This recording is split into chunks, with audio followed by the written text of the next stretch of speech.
আসসালামু আলাইকুম এভরিওয়ান, আশা করি তোমরা সবাই ভালো আছো। তোমাদের সবাইকে স্বাগত জানাচ্ছি আমাদের প্রশ্ন ব্যাংক মাস্টার ক্লাসে। তো আজকের বায়োলজি প্রশ্ন ব্যাংক মাস্টার ক্লাসে আমরা যেই চ্যাপ্টারটা নিয়ে পড়াশোনা করব সেটা হচ্ছে বায়োলজি ফার্স্ট পেপার চ্যাপ্টার 1, কোষ ও এর গঠন।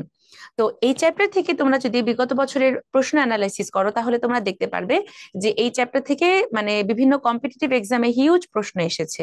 মেডিকেল বলো, ডেন্টাল বলো, বিভিন্ন রকম ভার্সিটি অ্যাডমিশন টেস্ট বলো। তো এই চ্যাপ্টার পড়তে গিয়ে আমরা মেইন যে সমস্যাটা ফেস করি সেটা হচ্ছে এইচএসসি লাইফের প্রথম দিকের প্রথম চ্যাপ্টার বিশাল বড়। আমরা প্রথমেই বই ধরে পেজ গোনা শুরু করি। পেজ গুনতে গুনতে আমাদের ছোটখাটো একটা এমআই হয়ে যায় যে এত পেজের এত বড় চ্যাপ্টার আমরা কিভাবে শেষ করব। কিন্তু তোমরা জানো কিনা, এই চ্যাপ্টারটা কিন্তু আমরা সেই ক্লাস 8 এর বিজ্ঞান বই থেকে শুরু করে 9, 10, SSC, inter first year, second year প্রত্যেকটা ধাপে কিন্তু এই চ্যাপ্টারটা পেয়েছি এবং এখান থেকে প্রশ্ন আমরা ফেস করেছি। তোমরা সবাই কিন্তু ইনার ট্যালেন্ট থেকে এই চ্যাপ্টারটা মোটামুটি কম বেশি সবাই পারো। তোমাদের দরকার একটু ঝালাই করা বা একটু পলিশিং করা। তো আমাদের এই মাস্টার ক্লাসগুলোর মেইন উদ্দেশ্য হচ্ছে যে আমরা বিগত বছরের মেডিকেল বা বিভিন্ন কম্পিটিটিভ এক্সামে আসা প্রশ্নগুলো প্লাস আমাদের এই চ্যাপ্টারের উপরে বিভিন্ন রাইটারের বইয়ের অনুশীলনীতে যে ধরনের প্রশ্ন আছে সেই প্রশ্নগুলো আমরা তোমাদের জন্য সলভ করে দিব। তোমরা যদি লাস্ট কয়েক ইয়ারে কোশ্চেন অ্যানালাইসিস করো তাহলে তোমরা নিজেরাই দেখতে পারবা যে আমাদের বিগত কয়েক বছরে কিন্তু বিভিন্ন রাইটারের অনুশীলনীর প্রশ্ন থেকে হিউজ অ্যামাউন্টে কোশ্চেন এসেছে। আর আমাদের কি হয় জানো, ওই একটা প্রবাদ বাক্য বলে না যে দেখা হয়নি চক্ষু মেলিয়া ঘর হতে দুপা ফেলিয়া, একটি ঘাসের কণার উপর একটি শিশির বিন্দু। তো দেখা যায় যে আমরা এত এত প্রশ্ন সলভ করি কিন্তু বইয়ের অনুশীলনের প্রশ্নগুলাই আমাদের সলভ করা হয় না। পরবর্তীতে আমরা যখন দেখি যে হুবহু এখান থেকে প্রশ্ন কমন চলে এসেছে তখন আমাদের আর আফসোসে সীমা পরিসীমা থাকে না। এই জন্যই আমরা কি করব, প্রত্যেকটা চ্যাপ্টার পড়ার সাথে সাথে প্রশ্ন ব্যাংক ধরে বিগত বছরের প্রশ্ন প্লাস আমাদের অনুশীলনের বিভিন্ন রাইটারের প্রশ্নগুলো সলভ করে ফেলবো। তো তোমাদের কাছে আমার রিকোয়েস্ট থাকবে, তোমরা কোন একটা চ্যাপ্টারের প্রশ্ন ব্যাংক মাস্টার ক্লাস করার আগে সেই চ্যাপ্টারটা নিজেরা একবার পড়ে নিবে, অনলাইন ক্লাস হোক বা অফলাইন ক্লাস হোক। দেন তোমরা নিজেরা প্রশ্নগুলো সলভ করার চেষ্টা করবে। এরপরে তোমরা হচ্ছে গিয়ে আমাদের এই ক্লাসগুলো দেখে তোমাদের প্রবলেম সলভ করবে। তাহলে হবে কি, তোমরা বুঝতে পারবে যে একটা প্রবলেমকে আমরা কিভাবে ফেস করব, সেখান থেকে সমস্যাটাকে আমরা কিভাবে প্রসিড করতে পারি বা কোন ওয়েতে সলভ করলে আমরা ইফেক্টিভ ওয়েতে সেটা মনে রাখতে পারি। তো কোষ ও এর গঠন থেকে আমরা যে যে টপিক গুলো সবচেয়ে বেশি ভালো করে পড়লে আমাদের মোটামুটি পুরো চ্যাপ্টার কভার হয়ে যাবে। তার মধ্যে প্রথমটাই হচ্ছে বিভিন্ন অঙ্গাণুর অপর নাম, দ্বিতীয়ত অঙ্গাণুগুলোর কাজ, তৃতীয়ত হচ্ছে কিছু ইম্পর্টেন্ট বিজ্ঞানীর নাম। কোন কোন বিজ্ঞানীর নামগুলো ইম্পর্টেন্ট বা কোন বিজ্ঞানীর নামগুলো পড়া লাগবে আমরা কিন্তু সেগুলো তোমাদেরকে ক্লাসে বলে দেওয়ার চেষ্টা করি। সাল সবগুলো লাগে না, স্পেশাল সালগুলো আমরা ক্লাসে বলে দিই তোমাদেরকে। বিভিন্ন অঙ্গাণুর বৈশিষ্ট্য, last of all central dogma. তাহলে মোটামুটি আমরা যদি এই চ্যাপ্টার থেকে এই টপিক গুলা কভার করে ফেলতে পারি তাহলে ইনশাল্লাহ আমাদের আর ভবিষ্যতে এই চ্যাপ্টার থেকে তেমন কোনো প্রবলেম হবে না। তাহলে তোমাদের সাথে আছে আমি তোমাদের সঞ্চারী আপু। তাহলে চলো আমাদের ক্লাসটা শুরু করা যাক। আমরা হচ্ছে আজকে এই চ্যাপ্টারের উপরে মাস্টার ক্লাসের সেকেন্ড পার্ট করছি। তোমরা অবশ্যই লেকচার 1টা করে নিবে, যারা যারা প্রিভিয়াস মাস্টার ক্লাসটি দেখোনি তাহলে তোমরা একটা পুরা চ্যাপ্টারের রিভিউ পেয়ে যাবে। তাহলে আজকে আমরা যে যে টপিক অ্যানালাইসিস করব সেগুলো হচ্ছে প্লাস্টিড, বিভিন্ন centriole, cytoskeleton, nucleus, chromosome, nucleic acid, DNA replication, central ডগমার বাকি কম্পোনেন্ট গুলো এবং জিন। যার মধ্যে বিগত বছরে সবচেয়ে বেশি প্রশ্ন এসেছে প্লাস্টিড থেকে, ক্রোমোজোম, নিউক্লিক অ্যাসিড থেকে, সেন্ট্রাল ডগমা এবং জিন থেকে। তার মানে আমরা কিন্তু যদি এভাবে করে মনে করি যে এই টপিক থেকে কখনোই প্রশ্ন আসে নাই, আমরা এই টপিকটা কখনোই পড়বো না, এটার কিন্তু দিন শেষ। কারণ আমাদের কিন্তু এখন আনকমন টপিক থেকেও কিন্তু প্রশ্ন আসে। এই জন্য আমরা কমন টপিক গুলা তো ভালো করে পড়বোই, পাশাপাশি আনকমন টপিক গুলা সম্পর্কেও কিন্তু আমাদের আইডিয়া রাখা লাগবে। তো এই যে তোমার ক্রোমোজোম বা নিউক্লিয়াসের ভেতরে ক্রোমোজোম, ক্রোমোজোমের মধ্যে ডিএনএ, ডিএনএর একটা নির্দিষ্ট খণ্ড জিন, এই যে তোমার বিভিন্ন রকম অংশগুলো আছে এখান থেকেই কিন্তু প্রশ্নে ভেজাল লাগে। তাহলে আমরা ইনশাল্লাহ এটা মাথায় রাখার চেষ্টা করব যে কিভাবে ডিফারেন্সিয়েট করে কোনটার অ্যান্সার ক্রোমোজোম, কোনটার অ্যান্সার ডিএনএ, কোনটার অ্যান্সার জিন, এটা যাতে আমরা সূক্ষ্মভাবে অ্যানালাইসিস করে পড়ে ফেলতে পারি। তাহলে প্রথমেই দেখো প্লাস্টিক থেকে রিসেন্ট 15, 16, 16, 17, 17, 18 পরপর প্রশ্ন এসেছিল, বাট রিসেন্ট ইয়ার গুলাতে আসতে দেখা যায় নাই। ডেন্টালে কিন্তু 19, 20, 20, 21-এ পরপর প্রশ্ন এসেছে। ডিউতে আমরা 21, 22-এ পেয়েছি, সিইউতে 22, 23-এ পেয়েছি, ঠিক আছে। তাহলে এই টপিকটা কিন্তু ভালোই গুরুত্বপূর্ণ। তো প্লাস্টিড পড়াতে গেলে যে জিনিসটা আমাদের ক্লিয়ার হতে হবে সেটা হচ্ছে, আমাকে যদি বলা হয় যে কোষের, ঠিক আছে, আমাকে যদি বলা হয় যে কোষের ক্ষেত্রে যদি বলা হয় যে সর্ববৃহৎ অঙ্গাণু কোনটি, তাহলে কোষের মধ্যে কিন্তু নিউক্লিয়াস আসবে। তাহলে কোষের সর্ববৃহৎ অঙ্গাণু হচ্ছে নিউক্লিয়াস এবং দ্বিতীয় বৃহৎ অঙ্গাণু হচ্ছে প্লাস্টিড।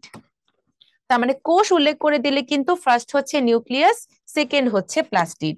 কিন্তু আমাকে যদি বলা হয় যে সাইটোপ্লাজমের সর্ববৃহৎ অঙ্গাণু কোনটি, তখন নিউক্লিয়াস কিন্তু আমাদের সাইটোপ্লাজমের মধ্যে ইনক্লুডেড নয়, কারণ নিউক্লিয়াস কিন্তু আমাদের প্রোটোপ্লাজমের অংশ।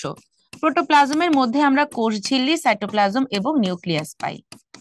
তাহলে পরীক্ষায় যদি প্রশ্নে বলে দেওয়া হয় যে কোষের সর্ববৃহৎ অঙ্গাণু কোনটি, তাহলে সেটা হবে তোমার নিউক্লিয়াস এবং দ্বিতীয় বৃহত্তম অঙ্গাণু হবে প্লাস্টিড। কিন্তু আমরা যদি সাইটোপ্লাজমের সর্ববৃহৎ অঙ্গাণু জানতে চাই, তাহলে কিন্তু প্রথমেই আমাদের প্লাস্টিডের নামটা চলে আসবে। এই জন্য অবশ্যই তোমাদেরকে প্রশ্ন খুব ভালো করে পড়তে হবে। তো প্লাস্টিড আবিষ্কার করেন যে বিজ্ঞানী, সেই বিজ্ঞানী হচ্ছেন শিম্পার। এই বিজ্ঞানী শিম্পার কিন্তু প্লাস্টিড বলো, ক্লোরোপ্লাস্ট বলো, দুইটারই কিন্তু আবিষ্কারক। তো এই যে আমাদের প্লাস্টিড, এই প্লাস্টিডটা কিন্তু অ্যাকচুয়ালি উদ্ভিদ কোষের একটা উল্লেখযোগ্য বৈশিষ্ট্য। উদ্ভিদ কোষের একটা উল্লেখযোগ্য বৈশিষ্ট্য, কারণ আমরা কিন্তু প্রাণী কোষে প্লাস্টিড পাবো না। যে কোনো সবুজ অঙ্গতে আমরা কি পাই? প্লাস্টিড বা ক্লোরোপ্লাস্ট পাই, রঙিন অঙ্গতেও পাই, বাট প্রাণী কোষে আমরা প্লাস্টিড পাই না। তাহলে চলো আমরা দেখে ফেলি প্লাস্টিড। এটাকে আমরা বর্ণের উপরে ভিত্তি করে দুই ভাগে ভাগ করতে পারি, কালারফুল বা বর্ণযুক্ত, কালারলেস বা বর্ণহীন। তো বর্ণের মধ্যে আবার দুইটা ক্রাইটেরিয়া আছে। আমরা খাতার পিছনে একটা পেজ নিয়ে ওইটাকে বায়োলজি ডিকশনারি বানাবো, সেখানে লিখে ফেলো যে ক্রোম শব্দটার মানে হচ্ছে রঙিন। রঙিন মানে হচ্ছে সবুজ ব্যতীত। তাহলে সবুজ বাদে লাল, নীল, হলুদ যত কালার আসবে সবগুলাই চলে আসবে কিসের মধ্যে? ক্রোমের মধ্যে। তাহলে সবুজ বর্ণ ব্যতীত বাকি সকল রঙিন প্লাস্টিডকে আমরা বলি ক্রোমোপ্লাস্ট। তাহলে সবুজ প্লাস্টিডকে আমরা কি বলবো? ক্লোরোপ্লাস্ট। তাহলে ক্লোরো বলার মেইন উদ্দেশ্য হচ্ছে ওর মধ্যে রঞ্জক পদার্থ হিসেবে থাকে ক্লোরোফিল। আর যাদের ক্লোরোফিল আছে তারা কি করতে পারে? সালোক সংশ্লেষণ, ফটোসিনথেসিসের মাধ্যমে ওরা শর্করা জাতীয় খাদ্য প্রস্তুত করতে পারে। তাহলে যারা ক্লোরোপ্লাস্ট, ওরা ক্লোরোফিল পিগমেন্টের সাহায্যে সালোক সংশ্লেষণ প্রক্রিয়ায় খাদ্য প্রস্তুত করে। আর যারা ক্রোমোপ্লাস্ট, তারা কি করবে? তারা রঙিন। আমরা মানুষ সাধারণত রঙিন জিনিসের প্রতি বেশি আকৃষ্ট হই, তাই না? লাল কালার, হলুদ কালার, রঙিন জিনিসগুলো আমাদেরকে অনেক বেশি অ্যাট্রাক্ট করে। যদিও ছেলেদের সবচেয়ে পছন্দের কালার হচ্ছে ব্ল্যাক, মানে ছেলেদের জীবনে যদি জীবদ্দশায় একটা কালো টি শার্ট আর একটা কালো শার্ট থাকে, সেটা পরেই তারা পুরো জীবন অতিবাহিত করে দেয়। বাট অ্যাকচুয়ালি আমরা কিন্তু সবাই সাবকনশিয়াস মাইন্ডে কালারফুল জিনিস পছন্দ করি। তো আমাদের এই উদ্ভিদের ক্রোমোপ্লাস্টটা হলো সবচেয়ে ফেভারিট বিভিন্ন পতঙ্গ কিংবা পশু পাখির। তার মানে ওরা যখনই কালারফুল কিছু দেখবে তখনই বাপ বাপ করে করে তার কাছে চলে যাবে এবং পরাগায়নে সাহায্য করবে। তাহলে ক্রোমোপ্লাস্টের মেইন ফাংশন কি? তারা কীট পতঙ্গ এবং পশু পাখিকে আকৃষ্ট করে পরাগায়নে সাহায্য করে। তাহলে এই যে তোমার ক্রোমোপ্লাস্ট, এই ক্রোম বা কালারটা যদি রঙিন হয় তাহলে তাকে আমরা বলি, বা লাল হয় আমরা বলি রোডো বা ইরাইথ্রো। তাহলে রোডো বা ইরাইথ্রো শব্দটার মানে হলো লাল। রোডো বা ইরাইথ্রো মানে হচ্ছে লাল। তাহলে আরেকটা জিনিস লিখে ফেলো যে লিউকো মানে হচ্ছে বর্ণহীন বা সাদা। লিউকো মানে হচ্ছে বর্ণহীন বা সাদা। তাহলে লাল প্লাস্টিডকে আমরা বলবো হচ্ছে রোডোপ্লাস্ট, ঠিক আছে? লোহিত প্লাস্টিড হলো রোডোপ্লাস্ট। বাদামিকে আমরা বলবো ফিওপ্লাস্ট। জ্যান্থোপ্লাস্টের মধ্যে আমাদের থাকে হলুদ বর্ণের পিগমেন্ট জ্যান্থোফিল। তাহলে পিগমেন্টটার নাম হলো ফিল এবং প্লাস্টিডের নাম হলো জ্যান্থোপ্লাস্ট। মনে রাখবা, কতে কমলা, কতে ক্যারাটিনোপ্লাস্ট। তার মানে আমাদের ক্যারোটিন, এই কমলা রঞ্জক পদার্থ যুক্ত কমলা প্লাস্টিডকে আমরা বলি ক্যারোটিনোপ্লাস্ট। কি বলবো? ক্যারোটিনোপ্লাস্ট। তাহলে লোহিত বা লাল হলো রোডোপ্লাস্ট, ফিওপ্লাস্ট হচ্ছে বাদামি, হলুদ হলো জ্যান্থোপ্লাস্ট, কমলা হলো ক্যারোটিনোপ্লাস্ট, এবং এই জ্যান্থোফিল এবং ক্যারোটিন এই দুটাকে আমরা একত্রে বলি ক্যারোটিনয়েডস। কমলা ক্যারোটিন এবং হলুদ জ্যান্থোফিলকে আমরা একত্রে বলবো ক্যারোটিনয়েডস। এবার দেখো লিউকোপ্লাস্ট, লিউকো শব্দটার মানে হলো শ্বেত বা বর্ণহীন। তাহলে যার কোনো বর্ণ নাই সে না পারবে খাবার রান্না করতে, না পারবে কাউকে আকৃষ্ট করতে, তাহলে সে বলবে আমি ফ্রিজ হয়েই কাজ করি। তাহলে ওর মেইন ফাংশন হলো খাদ্য সঞ্চয়। তার মানে যেখানে কখনোই সূর্যালোক পৌঁছায় না, মূল কিংবা ভূনিম্নস্থ কাণ্ড, এই সকল জায়গায় আমাদের লিউকোপ্লাস্ট থাকে। তবে কখনো কখনো কিন্তু তাদের জীবনেও রং আসে। রং মানে যদি কখনো আমাদের লিউকোপ্লাস্ট সূর্যালোকের সংস্পর্শে আসে তখন কিন্তু সে ক্রোমো বা ক্লোরোপ্লাস্টে কিন্তু রূপান্তরিত হতে পারে। এর একটা সুন্দর উদাহরণ হচ্ছে গাজরের মূল। আমরা একটু কি বললাম যে মূলের মধ্যে থাকে লিউকোপ্লাস্ট, কিন্তু আমরা যদি গাজরের মূলের কথা বলি তাহলে গাজরের মূলটা কিন্তু সূর্যালোকের সংস্পর্শে এসে ক্রোমোপ্লাস্টে কনভার্ট হয়। তাহলে গাজরের মূলে কি পাওয়া যায়? ক্রোমোপ্লাস্ট। তাহলে এবারে খেয়াল করো আমাদের লিউকোপ্লাস্ট ওর সঞ্চিত খাদ্যের প্রকৃতির উপরে নির্ভর করে তিন রকমের হতে পারে। শর্করা জাতীয় বা শ্বেতসার সঞ্চয় মানেই অ্যামাইলোপ্লাস্ট। আমরা পরিপাক চ্যাপ্টারে দেখেছি না যে অ্যামাইলো শব্দটার মানেই হচ্ছে শর্করা, শর্করা পরিপাককারী এনজাইম অ্যামাইলেজ। প্রোটিন সঞ্চয়কারী প্লাস্টিড হলো অ্যালিউরোপ্লাস্ট।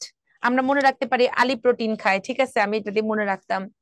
আর চর্বির রং কি? ইয়েলো, তাহলে ইয়েলো থেকে ইলায়ো, ইয়েলো থেকে ইলায়ো, তাহলে চর্বি জাতীয় খাদ্য সঞ্চয়কারী প্লাস্টিড হলো ইলায়োপ্লাস্ট।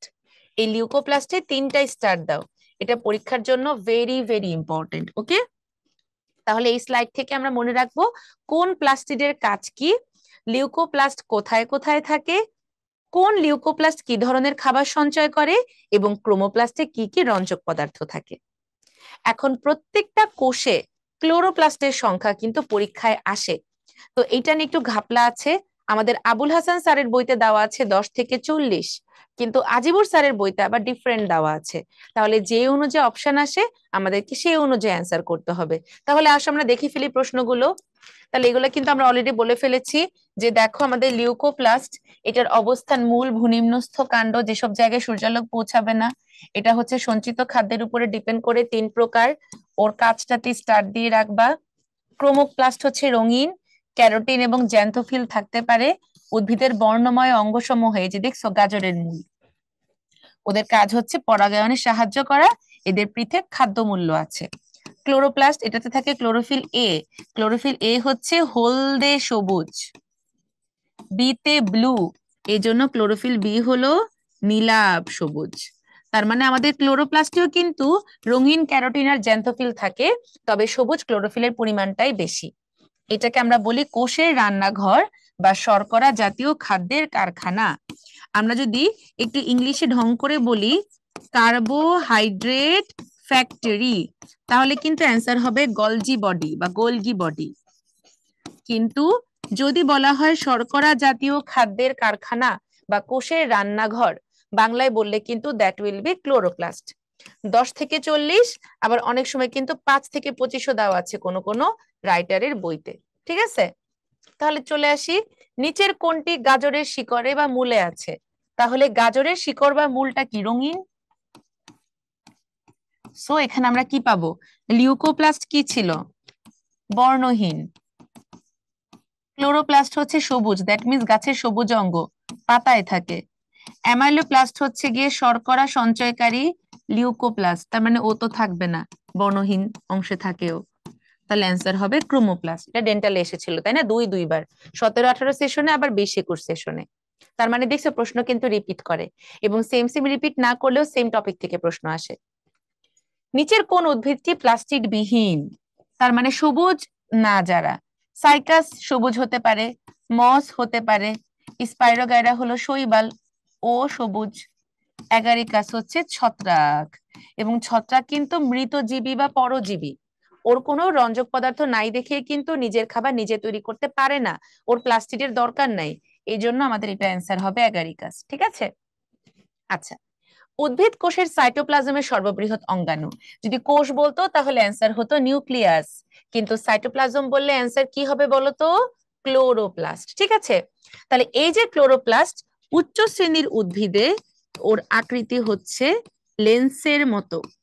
উচ্চ শ্রেণীর উদ্ভিদে এই ক্লোরোপ্লাস্টের আকৃতি কেমন বলতো? লেন্সের মতো। তো এই যে আমাদের লেন্সের মতো ক্লোরোপ্লাস্ট, ওর এই একটা চাকতি বা একটা থালাকে আমরা বলি থাইলাকয়েড। থাইলাকয়েড, একটা থাইলাকয়েড।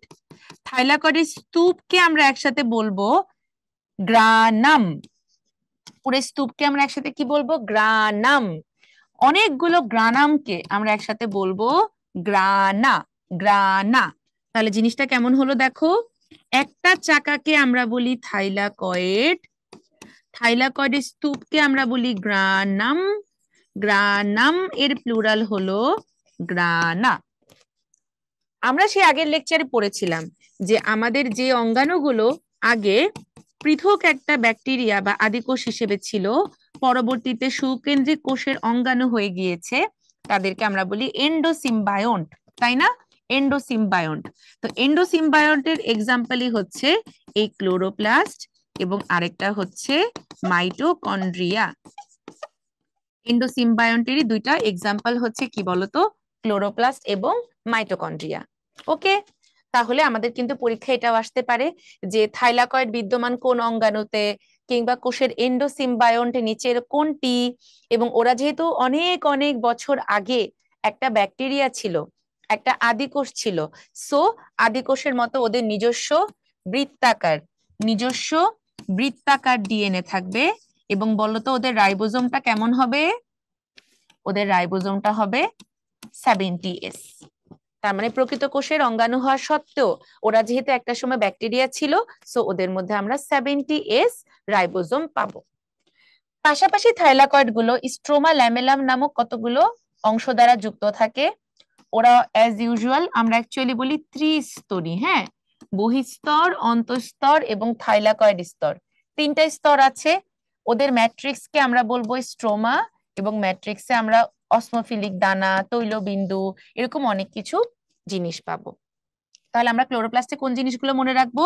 থাইলাকয়েড, গ্রানাম, গ্রানা, দেন স্ট্রোমা ল্যামেলাম, রাইবোজোমের প্রকৃতি, বৃত্তাকার ডিএনএ, এবং এটাকে আমরা এন্ডোসিম্বায়ন্টও বলতে পারি। তাহলে দেখো, প্রোটিন সঞ্চয়কারী লিউকোপ্লাস্ট। তাহলে প্রোটিন সঞ্চয়কারী লিউকোপ্লাস্টকে আমরা কি বলেছি? ক্রোমোপ্লাস্ট হচ্ছে রঙিন প্লাস্টিড, ক্লোরোপ্লাস্ট সবুজ যেটা খাবার তৈরি করে, ইলায়ো ইয়োলো তার মানে হলুদ, চর্বি সঞ্চয়কারী লিউকোপ্লাস্ট। তাহলে অ্যান্সার হবে লিউরোপ্লাস্ট। দেখছো, এটা তোমার মেডিকেলে 16-17-তে আমাদের সময় এসেছিল। ইউলোথ্রিক শৈবালের ক্লোরোপ্লাস্টের আকৃতি আমরা একটু আগে দেখেছিলাম যে উচ্চ শ্রেণীর উদ্ভিদে ক্লোরোপ্লাস্টের আকৃতিটা হয় চোখের লেন্সের মতো, কিন্তু নিম্ন শ্রেণী উদ্ভিদের ক্ষেত্রে বিভিন্ন রকমের হয়। যেমন এই যে ইউলোথ্রিক্সের ছবিটা খেয়াল করো, এখানে দেখো মাঝখানে আমরা গ্রিন কালারের যে সাবস্টেন্স গুলো দেখতে পাচ্ছি, এগুলো হচ্ছে ক্লোরোপ্লাস্ট। তাহলে এগুলা কেমন বলতো? অনেকগুলা নাম আছে এগুলার। বেল্টের মতো চারপাশ থেকে ঘিরে ধরে, কিংবা গার্ডল। গার্ডল মানে হচ্ছে আংটি শেপের, বুঝছো? তাহলে গার্ডল, আংটি, বা তোমার হচ্ছে গিয়ে বেল্ট আকৃতির হচ্ছে কি বলতো? আমাদের ইউলোথ্রিক শৈবালের ক্লোরোপ্লাস্ট। এবার চলে আসি, উদ্ভিদ কোষের জন্য নিচের কোন তথ্যটি সঠিক? সঠিক বা সঠিক নয়, এই জাতীয় বিষয়গুলো তোমাদেরকে ভালো করে পড়তে হবে। তাহলে অ্যামাইলোপ্লাস্ট হচ্ছে শর্করা সঞ্চয়কারী, এটা কারেক্ট। অ্যালিউরোপ্লাস্ট কি চর্বি করে না প্রোটিন করে? ইলায়োপ্লাস্ট সঞ্চয় করে চর্বি। লিপিডের 90% ফ্যাটি অ্যাসিড না, 29% হচ্ছে গ্লিসারাইড থাকে। ঠিক আছে, আর হলো কি থাকে বলতো? তোমার হচ্ছে যে এখানে তোমার 60% মতো প্রোটিন, 29% থাকে গ্লিসারাইড, এছাড়াও লেসিথিন, সেফালিন, কোলেস্টেরল পাওয়া যায়। তো এই লিপিডের হচ্ছে তোমার বেশিরভাগই কিন্তু ফসফোলিপিড, এটা মনে রাখতে হবে। ওকে, আর ফুসকাকার এন্ডোপ্লাজমিক রেটিকুলামের ব্যাস 100 মিলিমাইক্রনের উপরে, এটা ভুল জিনিস। তাহলে প্রথমটা কারেক্ট। ক্ল্যামাইডোমোনাস এটাও কিন্তু এক ধরনের শৈবাল। তাহলে ওর ক্লোরোপ্লাস্টের আকৃতি, এই যে ছবিতে দেখো, এটা কিন্তু একটা ক্ল্যামাইডোমোনাস। তার মানে দেখেছো, ওর এই যে তোমার ক্লোরোপ্লাস্ট যেটা গ্রিন কালারের, এই গ্রিন কালারের পুরোটাই তোমার হচ্ছে কেমন কাপের মতো। আমরা হাইড্রা নিডোসাইটটা এরকম শেপ পেয়েছিলাম, কাপের শেপ। তাহলে কি হবে? পেয়াল আকার। পেয়াল আকার। সর্পিল আকার আমরা কোথায় পাই? স্পাইরোগাইরা, এটাও কিন্তু এক ধরনের শৈবাল। ঠিক আছে। আচ্ছা, সাইটোপ্লাজমের সর্ববৃহৎ অঙ্গাণু আমরা অলরেডি বলে ফেলেছি ক্লোরোপ্লাস্ট। কোনটি স্টার্চ বা শ্বেতসার সঞ্চয় করে? দেখছো, এটা হচ্ছে আজিবুর স্যারের বইয়ের অনুশীলনীতে আছে। অ্যান্সার হবে অ্যামাইলোপ্লাস্ট। তাহলে ইলায়োপ্লাস্ট হচ্ছে চর্বি সঞ্চয়কারী, ক্রোমোপ্লাস্ট হচ্ছে রঙিন, অ্যালিউরোপ্লাস্ট হচ্ছে প্রোটিন সঞ্চয়কারী লিউকোপ্লাস্ট। তার মানে এটা কতবার পরীক্ষায় এসেছে এবং বইয়ের অনুশীলনী থেকে কিন্তু এসেছে। পরিণত উদ্ভিদ কোষে কতটি প্লাস্টিড থাকে? তার মানে দেখেছো, এখানে কিন্তু কোথাও অপশনে 10 থেকে 40 দেওয়া নাই, কিন্তু আজিবুর স্যারের বইতে অ্যান্সার দেওয়া আছে 25 থেকে 60। সো তোমরা অ্যান্সার করবা কোনটা বলো তো? 25 থেকে 60। ওকে। আচ্ছা, এরপরে চলে আসি, উদ্ভিদ কোষে ক্লোরোপ্লাস্টের সাধারণ আকৃতি কেমন? তাহলে উদ্ভিদ কোষে যদি ক্লোরোপ্লাস্টের সাধারণ আকৃতি বলা হয়, তাহলে কিন্তু আমরা পেয়াল আকৃতির পেয়েছিলাম ক্ল্যামাইডোমোনাসে। ক্ল্যামাইডোমোনাসে আংটি আকৃতি পেয়েছি ইউলোথ্রিক্সে। এই দুটোই কিন্তু পরীক্ষাতে বেশি আসে। তাহলে অ্যান্সার হবে লেন্স আকৃতি। লেন্স আকৃতি। আচ্ছা, কোনটিতে কোয়ান্টোসোম পাওয়া যায়? আমরা ক্লোরোপ্লাস্টে যে একটা চাকতি পেয়েছিলাম, যাকে আমরা বলেছিলাম থাইলাকয়েড। এই থাইলাকয়েডের ভিতরে থাকে হলো chlorophyll A, chlorophyll B, carotene এবং জ্যান্থোফিল। প্রায় 300 থেকে 400-র মতো অণু থাকে। এই যে তোমার chlorophyll A, chlorophyll B, carotene, xanthophyll, এদের সবাইকে নিয়ে যে একটা ফটোসিস্টেম তৈরি হচ্ছে, আমরা উদ্ভিদের শারীরতত্ত্ব চ্যাপ্টারেও পড়বো, সেই ফটোসিস্টেমকেই আমরা বলি হচ্ছে কোয়ান্টোসোম। মনে রাখবা, কতে ক্লোরোপ্লাস্ট, কতে কোয়ান্টোসোম। তাহলে কোয়ান্টোসোম যদি ক্লোরোপ্লাস্টে থাকে, তাহলে অক্সিজোম থাকে হলো মাইটোকন্ড্রিয়াতে। অতে অক্সিডেশন, অতে অক্সিজোম। তার মানে অক্সিজোম থাকে হলো মাইটোকন্ড্রিয়াতে। আর কোয়ান্টোসোম কোথায় থাকে বলতো? ক্লোরোপ্লাস্টের থাইলাকয়েডে। তাহলে আমরা কোয়ান্টোসোম কোথায় পাবো বলতো? ক্লোরোপ্লাস্টে পাবো। আর মাইটোকন্ড্রিয়ানে আমরা কি পাবো? অক্সিজোম। ঠিক আছে। আচ্ছা, থাইলাকয়েড তাহলে কোষের কোথায় থাকবে? আমরা অলরেডি পড়ে ফেলেছি, ক্লোরোপ্লাস্টে। মাইটোকন্ড্রিয়াতে আমরা কি কি পেয়েছিলাম? একটা দ্বিস্তরী আবরণ, বাইরের স্তরটি মসৃণ আর ভিতরের স্তরটি খাদযুক্ত। এই ভাঁজগুলোকে আমরা বলেছি ক্রিস্টি। ক্রিস্টিতে যে ছোট গোলাকার বস্তু থাকে, তাদেরকে আমরা বলেছি অক্সিজোম। দ্বিস্তরী আবরণ পাওয়া যাবে, ম্যাট্রিক্স পাওয়া যাবে, এবং অ্যাজ ইউজুয়াল ওদের মধ্যে আমরা কি পাবো? 70S রাইবোজোম, যেহেতু ওরা এন্ডোসিম্বায়ন ছিল, এবং বৃত্তাকার ডিএনএ। ক্লোরোপ্লাস্টের সাথে এই মাইটোকন্ড্রিয়ার ডিফারেন্স হচ্ছে, ক্লোরোপ্লাস্টে আমরা পাই হচ্ছে ফটোসিনথেটিক ইউনিট, আর মাইটোকন্ড্রিয়াতে আমরা পাবো ইটিএস, ইলেকট্রন ট্রান্সপোর্ট সিস্টেম বা ইলেকট্রন ট্রান্সপোর্ট চেইন। রাইবোজোমের গঠনে তো আমরা দুইটা উপ একক পাই, ছোট আর হচ্ছে বড়। ঠিক আছে। আর লাইসোজোমে আমরা হচ্ছে গিয়ে জাস্ট তোমার কিছু হাইড্রোলাইটিক এনজাইম দ্বারা পূর্ণ ঝিল্লি বা বস্তা বা থলির মতো অঙ্গ পাই। ঠিক আছে। আচ্ছা, শক্তি রূপান্তরের সাথে জড়িত। শক্তি রূপান্তর বলতে এখানে বেসিক্যালি মিন করে আমার সূর্যালোক থেকে যে সৌর শক্তিটা আসে, সেই সৌর শক্তিটাকে রাসায়নিক শক্তি বা এটিপিতে রূপান্তর করা। তো সৌর শক্তিটা গৃহীত হয়ে রাসায়নিক শক্তি বা এটিপিতে কখন রূপান্তরিত হবে? যদি আমরা শর্করা জাতীয় খাদ্য তৈরি করি ক্লোরোপ্লাস্টের মাধ্যমে, তাহলে শক্তি রূপান্তরের অঙ্গাণু কি হবে বলতো? ক্লোরোপ্লাস্ট। কেউ ভুলে কিন্তু রাইবোজোম বা লাইসোজোম দিয়ে দিও না। ওকে। রাইবোজোমের অপর নাম হচ্ছে প্রোটিন ফ্যাক্টরি। এই অপর নামগুলা কিন্তু খুবই খুবই ইম্পর্টেন্ট। লাইসোজোমকে কি বলা হয়? আত্মঘাতী থলিকা। আত্মঘাতী থলিকা।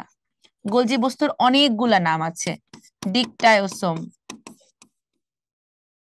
ইডিওসোম। এটাও কিন্তু একবার পরীক্ষায় এসেছিল যে নিচের কোনটি গোলজি বস্তুর অপর নাম নয়। লিপোকন্ড্রিয়া কোষের ট্রাফিক পুলিশ, তার মানে ও হচ্ছে দিক নির্দেশনা করবে যে কোন প্রোটিনটা কোথায় যাবে। এছাড়া আরেকটা কি বলতো, আরেকটা হচ্ছে কোষের প্যাকেজিং সেন্টার। এন্ডোপ্লাজমিক রেটিকুলামে যে প্রোটিনগুলো তৈরি হয় সেগুলো আমাদের গোলজি বডি প্যাকেট করে করে সবার কাছে পাঠিয়ে দেয়, যে যে অঙ্গাণুর লাগবে সেই সে অঙ্গাণুর কাছে পাঠিয়ে দেয়। নিচের কোনটি ক্লোরোপ্লাস্টের কাজ? আমরা জানি যে ক্লোরোপ্লাস্ট হচ্ছে গ্রিন কালার, যে কোনো সবুজ বস্তুতে থাকে হচ্ছে ক্লোরোফিল নামের রঞ্জক পদার্থ। তাহলে ক্লোরোফিল কি করবে? সালোক সংশ্লেষণ। তাহলে খাদ্য সঞ্চয় করে কে? লিউকোপ্লাস্ট। বীজের বিস্তারে সাহায্য করে ক্রোমোপ্লাস্ট, কারণ ও পরাগায়ন করছে।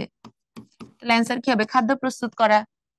গ্লুকোজকে শ্বেতসারে পরিণত, এখানেও কিন্তু তোমার লিউকোপ্লাস্টের একটা ভূমিকা আছে, কারণ লিউকোপ্লাস্ট কি করে? আমাদের শর্করা জাতীয় খাদ্য সঞ্চয় করবে, এই জন্য ও কি রূপান্তর করবে না? অবশ্যই করবে। ওকে, তাহলে দেখো ক্লোরোপ্লাস্টের কাজটা আমাদের পরীক্ষার জন্য ইম্পর্টেন্ট, শর্করা জাতীয় খাদ্য প্রস্তুত করা। C3 চক্রে রাইবুলোজ 1,5 বিসফসফেটের সাথে কার্বন ডাই অক্সাইড যুক্ত করে রুবিস্কো এনজাইম দিয়ে, তাই না? Rubisco, ribulose bisphosphate carboxylase. যত ফটো আছে, ফটো ফসফোরাইলেশন, তার মানে সূর্যালোকের উপস্থিতিতে ফসফেট যোগ, ঠিক আছে? ফসফোরাইলেশন মানে ফসফেট যোগ করা। ফটো রেসপিরেশন, তার মানে যখন বাতাসে টেম্পারেচার অনেক বেশি থাকে তখন তোমার অক্সিজেন ত্যাগ আর কার্বন অক্সিজেন গ্রহণ আর কার্বন ডাই অক্সাইড ত্যাগ হয়। এটা C3 গাছের মধ্যে হয়, C4 হয় না। সাইটোপ্লাজমিক ইনহেরিটেন্সে সাহায্য করে, তার মানে মাতৃকোষের সাইটোপ্লাজমটা যেমন হবে অপত্য কোষের সাইটোপ্লাজমও হুবহু সেম হবে, ঠিক আছে? বা ক্লোরোপ্লাস্টও হুবহু সেম হবে। এটাকে বলা হয় বংশগতি বা হেরিডিটি। তাহলে ক্লোরোপ্লাস্টের কাজটা এমসিকিউর জন্য খুব ভালোভাবে মনে রাখবা। ক্লোরোপ্লাস্টের তাহলে কোথায় ক্লোরোফিল থাকবে? স্ট্রোমা কোনটাকে আমরা বলেছিলাম? ম্যাট্রিক্সকে। পাশাপাশি থাইলাকয়েড যুক্ত হয়েছিল ল্যামেলি দিয়ে, ঝিল্লি তো প্রোটেকশন দেয়। তাহলে ক্লোরোফিল থাকে থাইলাকয়েড বা কোয়ান্টোসোমে, ঠিক আছে? আচ্ছা, তাহলে গ্রানাম বিদ্যমান অ্যাজ ইউজুয়াল ক্লোরোপ্লাস্ট। নিউক্লিয়াসের ছিল 4টা অংশ, একটা হলো nuclear membrane, nucleoplasm, nucleolus, chromatin তন্তু। মাইটোকন্ড্রিয়া গঠন তো বললাম, রাইবোজোমের গঠন অলরেডি বলা হয়ে গিয়েছে। তাহলে নিউক্লিয়াসের অংশ হচ্ছে 4টা। কোন উদ্ভিদে 2 ধরনের ক্লোরোপ্লাস্ট পাওয়া যায়? এটা হবে ইক্ষু। হ্যাঁ, আখ গাছে আমরা কি পাবো? এ দেখো সেম সেম প্রশ্ন 2বার আসছে। 2 ধরনের ক্লোরোপ্লাস্ট পাওয়া যায় আখ বা ইক্ষুতে। ইক্ষু দেখে আবার ভয় পায়ও না। আচ্ছা, নিচের কোনটিকে এন্ডোসিম্বায়ন্ট বা অন্তঃমিথজীবী মনে করা হয়? তাহলে আমরা অলরেডি বলে ফেলেছি যে মাইটোকন্ড্রিয়া এবং ক্লোরোপ্লাস্ট, এই দুইটাকে আমরা কি বলবো? এন্ডোসিম্বায়ন্ট বলবো। তাহলে এই দুইটারই আদিকোষ বা ব্যাকটেরিয়ার মতো থাকবে বৃত্তাকার ডিএনএ, থাকবে 70S রাইবোসোম। তাহলে সে অনেক অনেক বছর আগের কথা, এক সময় একটা ব্যাকটেরিয়া ছিল যে কিনা সালোক সংশ্লেষণ প্রক্রিয়ায় খাবার তৈরি করত, দ্যাট মিন্স ফটোসিনথেটিক ব্যাকটেরিয়া।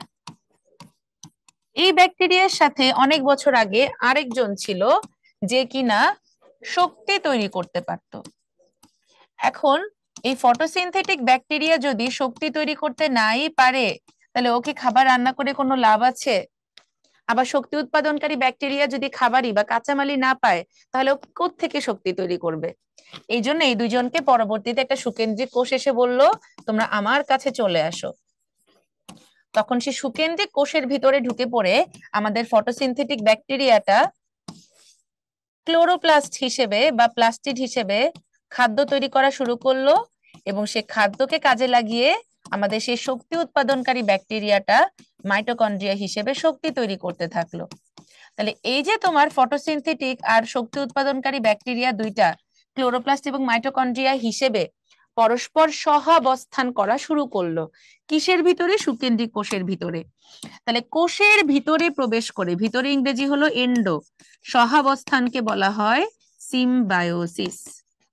তাহলে প্রক্রিয়াটা হলো এন্ডোসিম্বায়োসিস, এবং এই অঙ্গাণু দুইটাকে আমরা বলবো এন্ডোসিম্বায়ন্ট। ওকে, আচ্ছা, তাহলে মোটামুটি আমরা কিন্তু প্লাস্টিক থেকে জানতে পেরেছি আমাদের প্লাস্টিকের প্রকারভেদ, কোনটাতে কি ধরনের রঞ্জক পদার্থ থাকে, কার কি কাজ, স্পেশালি লিউকোপ্লাস্ট খুবই খুবই ভালো করে পড়তে হবে। এরপরে প্লাস্টিডের গঠন, ক্লোরোপ্লাস্টের গঠন, আকৃতি এবং কাজ, এই তিনটা খুব ভালো করে পড়বা। এবারে আমরা চলে আসি আমাদের বাদ বাকি যে অঙ্গাণুগুলো বাকি আছে। এখান থেকে দেখছো কিন্তু লাস্ট কয়েক ইয়ারে কিন্তু প্রশ্ন আসছে, বুঝছো? ডেন্টালে যদিও আসে নাই, মেডিকেলে আসছে, ভার্সিটিতে কখনো আসে নাই। নিচের কোনটি উদ্ভিদ কোষে থাকে না? প্লাস্টিড মাস্ট, শ্বেতসার তো থাকবেই, কোষ প্রাচীর তো উদ্ভিদেরই অনন্য বৈশিষ্ট্য, তাহলে অ্যান্সার হবে সেন্ট্রোজোম। তাহলে আমাদের সেন্ট্রোজোম কিন্তু আমাদের মেইন যে উদ্ভিদ কোষগুলো, যেমন আবৃতবীজী উদ্ভিদ, সেখানে থাকে না। দেখো কার কার থাকে না, আমরা মনে রাখতে পারি কি দিয়ে? Paddy, paddy. পি দিয়ে হলো প্রোক্যারিওটিক সেল বা আদিকোষ, এ দিয়ে হচ্ছে অ্যানজিওস্পার্ম বা আবৃতবীজী, ডি দিয়ে ডায়াটম, ই দিয়ে হলো ইস্ট। ঠিক আছে, তাহলে প্রোক্যারিওটিক মানে আদিকোষ, ব্যাকটেরিয়া, সায়ানোব্যাকটেরিয়া, ওদের সেন্ট্রিওল থাকবে না।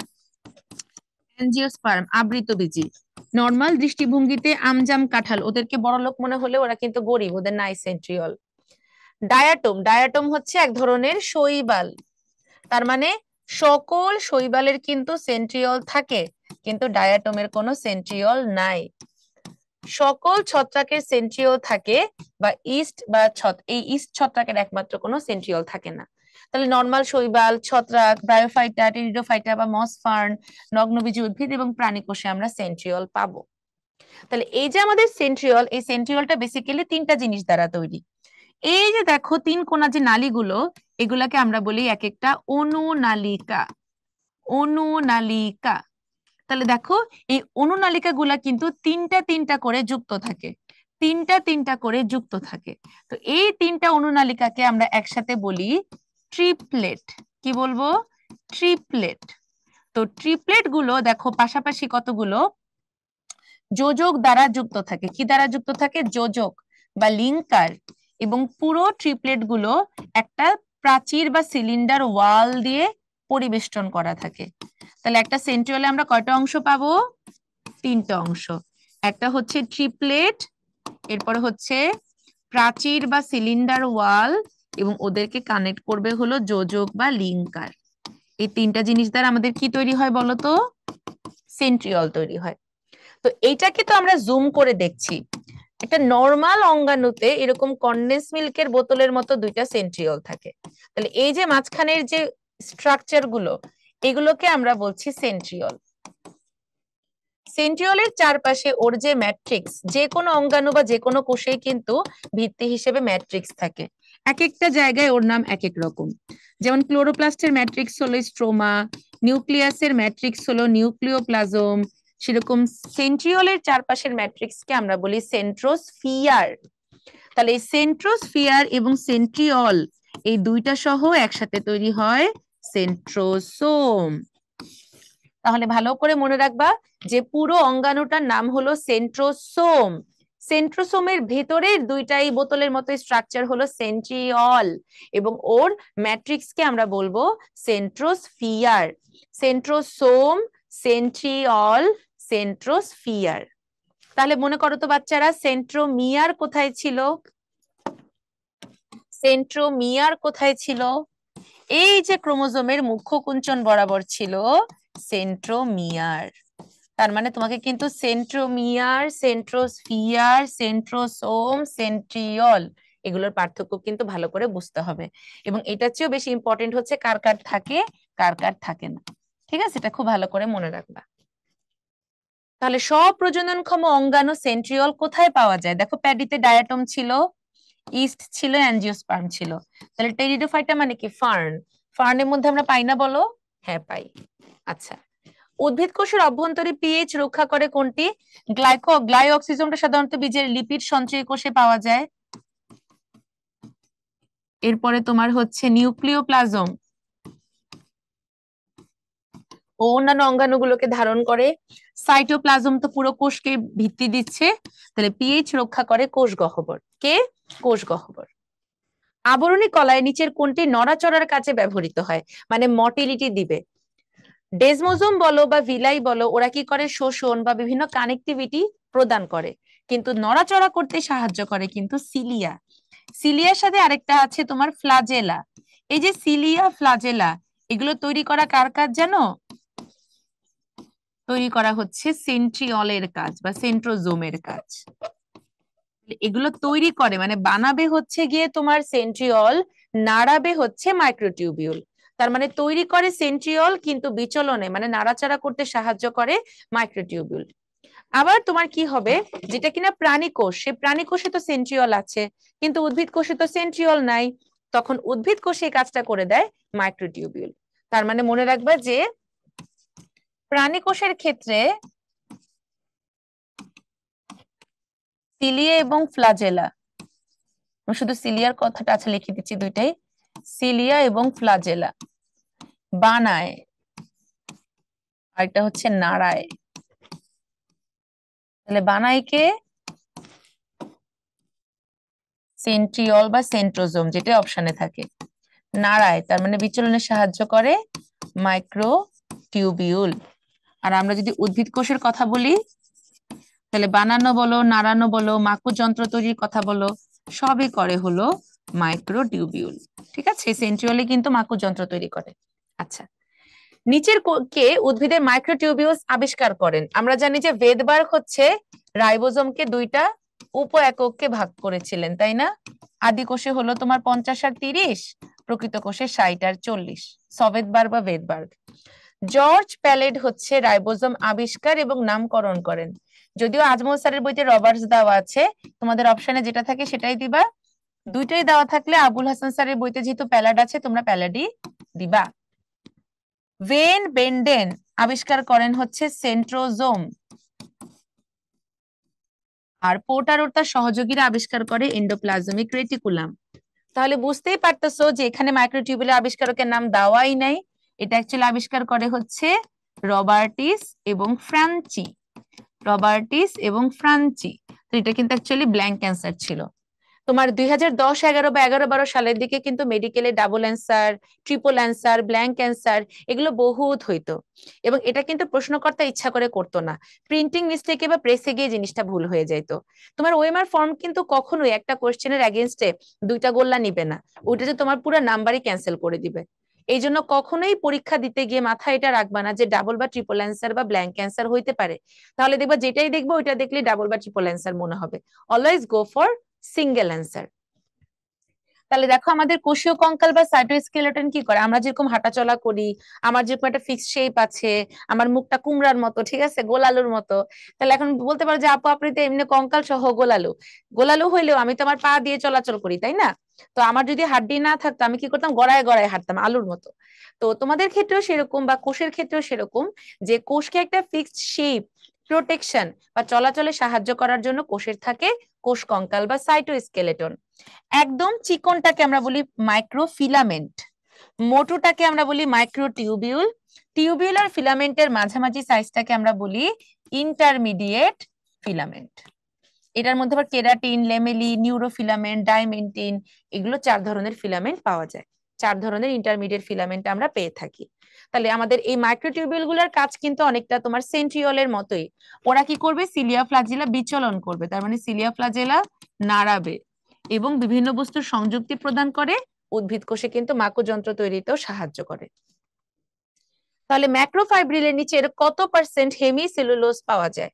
তাহলে ম্যাক্রোফাইব্রিলে আমরা হচ্ছে 5 থেকে 15% কি পাবো, হেমিসেলুলোজ পাবো। ম্যাক্রোফাইব্রিলে আমরা কত পার্সেন্ট হেমিসেলুলোজ পাবো বলো তো? 5 থেকে 15%। এটা একটা নিউমেরিক্যাল ভ্যালু, এটা তোমাদেরকে এমনিতেই মনে রাখতে হবে, ঠিক আছে? 5 থেকে 15% হেমিসেলুলোজ পাওয়া যায়। আচ্ছা, এবারে চলে আসি দেখো আমাদের পরবর্তী প্রশ্নে। বিপাক ক্রিয়ার ফলে উদ্ভিদ যে সমস্ত বর্জ্য পদার্থ তৈরি করে তা মানুষের জন্য প্রয়োজনীয়, নিচের কোনটি তার অন্তর্ভুক্ত নয়? তাহলে আমরা একদম চ্যাপ্টারের শুরুতে কিছু সঞ্চিত, কিছু নিঃসৃত, কিছু বর্জ্য পদার্থ পড়েছিলাম। তাহলে সেক্ষেত্রে আমাদের সঞ্চিত আর নিঃসৃতটা আমরা মনে রেখেছিলাম, বাদ বাকি সবই কিন্তু ছিল বর্জ্য। সঞ্চিতর মধ্যে আমরা কি কি পেয়েছিলাম দেখো,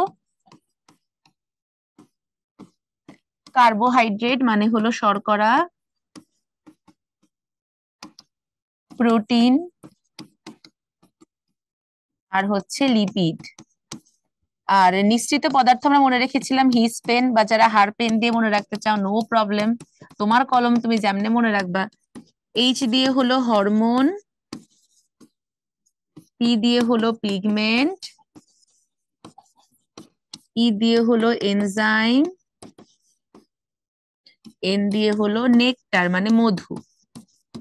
তাহলে খেয়াল করো তো, রেজিন, আঠা, উদ্যায়ী তেল, এই সবগুলাই কিন্তু বর্জ্য পদার্থ। প্রশ্নে চেয়েছে কোনটি অন্তর্ভুক্ত নয়। তাহলে এক্ষেত্রে আমার গ্লুটামিনটা হচ্ছে একটা অ্যামাইনো অ্যাসিড, আর অ্যামাইনো অ্যাসিডের পলিমারে তো কি প্রোটিন তৈরি করবে, তাহলে অ্যান্সার কি হবে? গ্লুটামিন। ঠিক আছে, এটা টেকনিক্যাল প্রশ্ন। তাহলে দেখো আমাদের সঞ্চিত পদার্থ আমরা কিন্তু অলরেডি দেখেছি, শর্করা, আমিষ, চর্বি। নিঃসৃত পদার্থ আমরা বলেছি অলরেডি, হিস, পেন। বর্জ্য পদার্থগুলোর মধ্যে তোমার যেটা মনে রাখতে হবে সেটা হচ্ছে, আমাদের প্রধান যে বর্জ্যটা আমরা উদ্ভিদে পাই সেটা হচ্ছে ক্যালসিয়াম অক্সালেট। এখন এই ক্যালসিয়াম অক্সালেটটা অনেক সময় চিকন চিকন সূচের মতো থাকে, আবার আঙ্গুরের থকার মতো এরকম ক্লাস্টার করে থাকে। তো আমরা কি করি, সুরা পড়ি, তাই না? সুরা। তাহলে এটা মনে রাখবা, সুরা। সু দিয়ে হচ্ছে সূচ, রা দিয়ে হচ্ছে র্যাফাইড। সুরা। সু দিয়ে হচ্ছে সূচ, আর রা দিয়ে হলো র্যাফাইড। তাহলে ক্যালসিয়াম অক্সালেটটা যদি চিকন চিকন সুইয়ের মতো থাকে সেটাকে আমরা বলি র্যাফাইড। তাহলে আঙ্গুরের থোকার মতো থাকলে ওটাকে আমরা কি বলবো? সিস্টোলিথ। তাহলে কিন্তু এটা টেকনিক্যালি মনে রাখতে হবে যে সূচের আকার হলে সেটাকে আমরা বলি র্যাফাইড, আর আঙ্গুরের থোকার মতো হলে সেটাকে আমরা বলবো হচ্ছে সিস্টোলিথ। তাহলে চলে আসি কোষ গহ্বরের কাছে। আমরা এই প্রশ্নটা আগেও পেয়েছিলাম, দেখো আলিম স্যারের বই থেকে হুবহু 20-21 সেশনে প্রশ্ন এসেছে। তাহলে পিএইচ রক্ষা করবে কোনটি? কোষ গহ্বর। আমাদের যে কোষ গহ্বর, সে কোষ গহ্বরের যে পাতলা পর্দা বা আবরণ সেটাকে আমরা বলি টনোপ্লাস্ট, এবং কোষ গহ্বরের চারপাশে সাইটোপ্লাজমের অংশকে আমরা বলি টনোপ্লাজম। কি বলবো বলো তো? টনোপ্লাজম। তাহলে এক্ষেত্রে তোমার হচ্ছে আমাদের কোষ গহ্বরের কাজগুলা যেহেতু অনেকবার এসেছে, বইয়ের অনুশীলনীতেও আছে, তো আমাদেরকে সেটা এভাবে করে মনে রাখতে হবে যে কোষের পিএইচ রক্ষা করে, কোষ রস থাকে ওর ভেতরে, পানির চাপ রক্ষা করে, এবং বিভিন্ন বর্জ্য পদার্থ ধারণ করে। ঠিক আছে, কোষ গহ্বরের কাজটা কিন্তু চলে আসতে পারে। তাহলে কোষ গহ্বরের চারপাশে যে পাতলা আবরণ থাকে, ইলায়োপ্লাস্ট কি ছিল? চর্বি সঞ্চয়কারী লিউকোপ্লাস্ট। অ্যামাইলোপ্লাস্ট শর্করা। অ্যালিউরোপ্লাস্ট আলি প্রোটিন খায়, তাহলে প্রোটিন সঞ্চয়কারী লিউকোপ্লাস্ট। তাহলে অ্যান্সার হবে টনোপ্লাস্ট। টনোপ্লাস্ট। স্বপ্রজননক্ষম অঙ্গাণু আমরা অলরেডি দেখেছি সেন্ট্রিওল, মানে নিজেই নিজের সংখ্যা বাড়াতে পারে। ঠিক আছে, আচ্ছা। কোষ গহ্বরের চারদিকের তাহলে সাইটোপ্লাজমের হালকা স্তরকে আমরা কি বলবো? দেখো, হায়ালোপ্লাজম। এই যে তোমার হায়ালোপ্লাজম, এই হায়ালোপ্লাজমটা অ্যাকচুয়ালি আর কিসের নাম ছিল? প্রোটোপ্লাজম বা হায়ালোপ্লাজম। ঠিক আছে, নিউক্লিওপ্লাজমকে আমরা কি বলেছিলাম? ক্যারিওলিম্ফ। ঠিক আছে, নিউক্লিওপ্লাজমকে আমরা বলেছিলাম ক্যারিওলিম্ফ। একটোপ্লাজম, এন্ডোপ্লাজম, এই দুজনে কিন্তু সাইটোপ্লাজমের অংশ, তাই না? শক্ত আবরণ আর ঘন আবরণ বা পাতলা আবরণ। টনোপ্লাজম হবে তাহলে অ্যান্সার। কি হবে বলতো? টনোপ্লাজম। আচ্ছা, এবারে চলে দেখো আমরা পরের প্রশ্নে চলে আসি। কোষ বিভাজন কালে মাকুতন্তু তৈরিতে সাহায্য করে কোন কোষীয় অঙ্গাণু? তাহলে মাকুতন্তু এটা কিন্তু তোমার কি হতে পারে? মাইক্রোটিউবিউলও হতে পারে, সেন্ট্রিওলও হতে পারে। যেহেতু অপশনে সেন্ট্রিওল আছে, আমরা সেন্ট্রিওল দিব। রাইবোজোম তো রিলেটেড হচ্ছে প্রোটিনের সাথে। ঠিক আছে, প্রোটিনের সাথে তোমার রিলেটেড। এরপরে হলো গিয়ে আমার এখানে মাইটোকন্ড্রিয়া, ও হচ্ছে শক্তির সাথে রিলেটেড। আর লাইসোজোম হচ্ছে গিয়ে ধ্বংস, তার মানে জীবাণু ধ্বংসের সাথে রিলেটেড। সেন্ট্রিওল কে আবিষ্কার করেন? দেখছো আবিষ্কারকের নাম কিন্তু অনুশীলনীতে যেহেতু আসছে প্রশ্নে দিয়েই দিতে পারে। স্ট্রাসবার্গার আবিষ্কার করেন ক্রোমোজোম। তোমাদের কিন্তু অনেক সময় অপশন গুলো ইংরেজিতে দেওয়া থাকে, এই জন্য আপু ইংরেজি লিখে লিখে তোমাদেরকে ওরিয়েন্টেড করানোর চেষ্টা করতেছি। আচ্ছা, এরপরে হলো ভ্যান বেন্ডেন। ভ্যান বেন্ডেন আবিষ্কার করেছেন তোমার হচ্ছে যে সেন্ট্রোজোম বা সেন্ট্রিওল। তাহলে আমাদের অ্যান্সার কি হবে? Van Benden. বোভারি হচ্ছে নিউক্লিওলাস নামকরণ করেন, দা দুবে হচ্ছে লাইসোজোম আবিষ্কার করেন। ওকে, আচ্ছা। তাহলে আমরা এবার চলে এসেছি নিউক্লিয়াসের কাছে। নিউক্লিয়াস থেকে তেমন প্রশ্ন আসে নাই, রিসেন্ট ইয়ারে এসেছিল একবার। তাহলে কোনটি নিউক্লিয়াসের জন্য সঠিক? কোষের কার্যাবলী নিয়ন্ত্রণ করে। আমরা নিউক্লিয়াসকে কি কোষের মস্তিষ্ক বা প্রাণকেন্দ্র বলি, তার মানে অবভিয়াসলি ও সকল কার্যাবলী নিয়ন্ত্রণ করবে। ক্ষুদ্রাকৃতি নিউক্লিওলাই নিউক্লিওলাই তো নিউক্লিয়াসের একটা অংশ, তাই না? এটা তোর অপর নাম হবে না। কোনো ঝিল্লি দ্বারা আবদ্ধ থাকে না। আমাদের নিউক্লিয়াসে কিন্তু দ্বিস্তর বিশিষ্ট নিউক্লিয়ার মেমব্রেন বা নিউক্লিয়ার এনভেলপ কিন্তু পাওয়া যায়। নিউক্লিয়ার মেমব্রেন বা এনভেলপ কিন্তু আমরা পাই। নিউক্লিওপ্লাজমে অবস্থান করে না, নিউক্লিয়াস তো তোমার কোথায়, কোষের প্রোটোপ্লাজমে অবস্থান করে, তাই না? প্রোটোপ্লাজমে অবস্থান করে। তাহলে এই যে দেখো আমাদের নিউক্লিয়াস, এই নিউক্লিয়াসের কি কি অংশ আছে চলো আমরা দেখি। এই যে নিউক্লিয়াস, এই নিউক্লিয়াসের একদম বাইরে দেখো দ্বিস্তরী নিউক্লিয়ার মেমব্রেন, নিউক্লিওপ্লাজম, নিউক্লিওলাস, চারপাশে ক্রোমাটিন তন্তু, চারটা অংশ। নিউক্লিয়াস যুক্ত আর নিউক্লিয়াস বিহীন কোষ পরীক্ষার জন্য ভেরি ভেরি ইম্পর্টেন্ট। দেখো কোথায় থাকে না, আদি কোষে, সিভ কোষে, মানুষের লোহিত রক্তকণিকা, অনুচক্রিকা এবং চোখের লেন্সে। ঠিক আছে, এটা খুবই গুরুত্বপূর্ণ। এবং এটা কিন্তু হবে পরিণত লোহিত রক্তকণিকা, কারণ একটা আরবিসি যখন ইম্যাচিউর থাকে তখন তার প্রচুর ভালোবাসা থাকে তোমার নিউক্লিয়াসের জন্য, ঠিক আছে? কিন্তু যখনই এই বাচ্চাটা নতুন একটা ভালোবাসা পেয়ে যায়, সে নতুন ভালোবাসা হলো হিমোগ্লোবিন, তখন সে তার পেহলা পেয়ার, তার মানে পুরাতন ভালোবাসা নিউক্লিয়াসকে ছুঁড়ে ফেলে দেয়। ঠিক আছে, এটা এক্সোসাইটোসিস প্রক্রিয়ায় তখন বের হয়ে যায়। তখন এই হিমোগ্লোবিন যুক্ত পরিণত লোহিত রক্ত কণিকাতে আমরা কোনো নিউক্লিয়াস পাবো না। আরেকটা ভেজাল হয় উট নিয়ে। আজমল স্যারের হচ্ছে মেয়েদের মতো মুড সুইং হয়, বুঝছো? উনি প্রত্যেক মাসে মাসে বাসায় ঝগড়া করে, তারপর বইতে একটা করে পেজ অ্যাড করে আর পেজ মডিফাই করে। তো এক এডিশনে বইতে উনি বলছেন যে উটের আরবিসিতে নিউক্লিয়াস আছে, পরের মাসে বলছেন না নাই মনে হয়, এরপর আবার বলছেন যে আছে তবে না থাকে না, এই তথ্যটা ভুল দেওয়া আছে। তাহলে তোমরা কি করবা, পরীক্ষা যদি বলে নিচের কোন কোষে নিউক্লিয়াস উপস্থিত, যদি দেখো যে উটের আরবিসি ছাড়া আর কোন অপশন মিলতেছে না, তখন উটের আরবিসি দিবা। নিচের কোন কোষে নিউক্লিয়াস অনুপস্থিত, যদি দেখো উটের আরবিসি ছাড়াও আর অন্য কোন অপশন মিলতেছে, তখন তোমরা উটের আরবিসি অ্যান্সার করবা না, না মিললে উটের আরবিসি দিবা। ওকে, আচ্ছা। তাহলে থাকবে কোথায় কোথায় দেখো, থাকে আবার একাধিক নিউক্লিয়াস। একাধিক নিউক্লিয়াস তখনই থাকবে যখন কোন একটা কোষে মুক্ত প্রাণকেন্দ্রীয় বিভাজন বা ফ্রি নিউক্লিয়ার ডিভিশন দেখা যায়। মুক্ত প্রাণকেন্দ্রীয় বিভাজন মানে নিউক্লিয়াসটা একাধিকবার কিন্তু সাইটোপ্লাজমটা একবার বিভাজন হয়। তো মুক্ত প্রাণকেন্দ্রীয় বিভাজন যদি হয় তখন সেক্ষেত্রে উদ্ভিদ কোষে একাধিক নিউক্লিয়াস সম্পন্ন কোষকে আমরা বলি সিনোসাইট, আর প্রাণী কোষে একাধিক নিউক্লিয়াস বিশিষ্ট কোষকে আমরা বলি প্লাজমোডিয়াম। যেমন ম্যালেরিয়াতে আমরা কি পেয়েছিলাম, প্লাজমোডিয়াম পেয়েছিলাম, তাই না? ম্যালেরিয়ার বৈজ্ঞানিক নামে প্লাজমোডিয়াম শব্দটা আছে।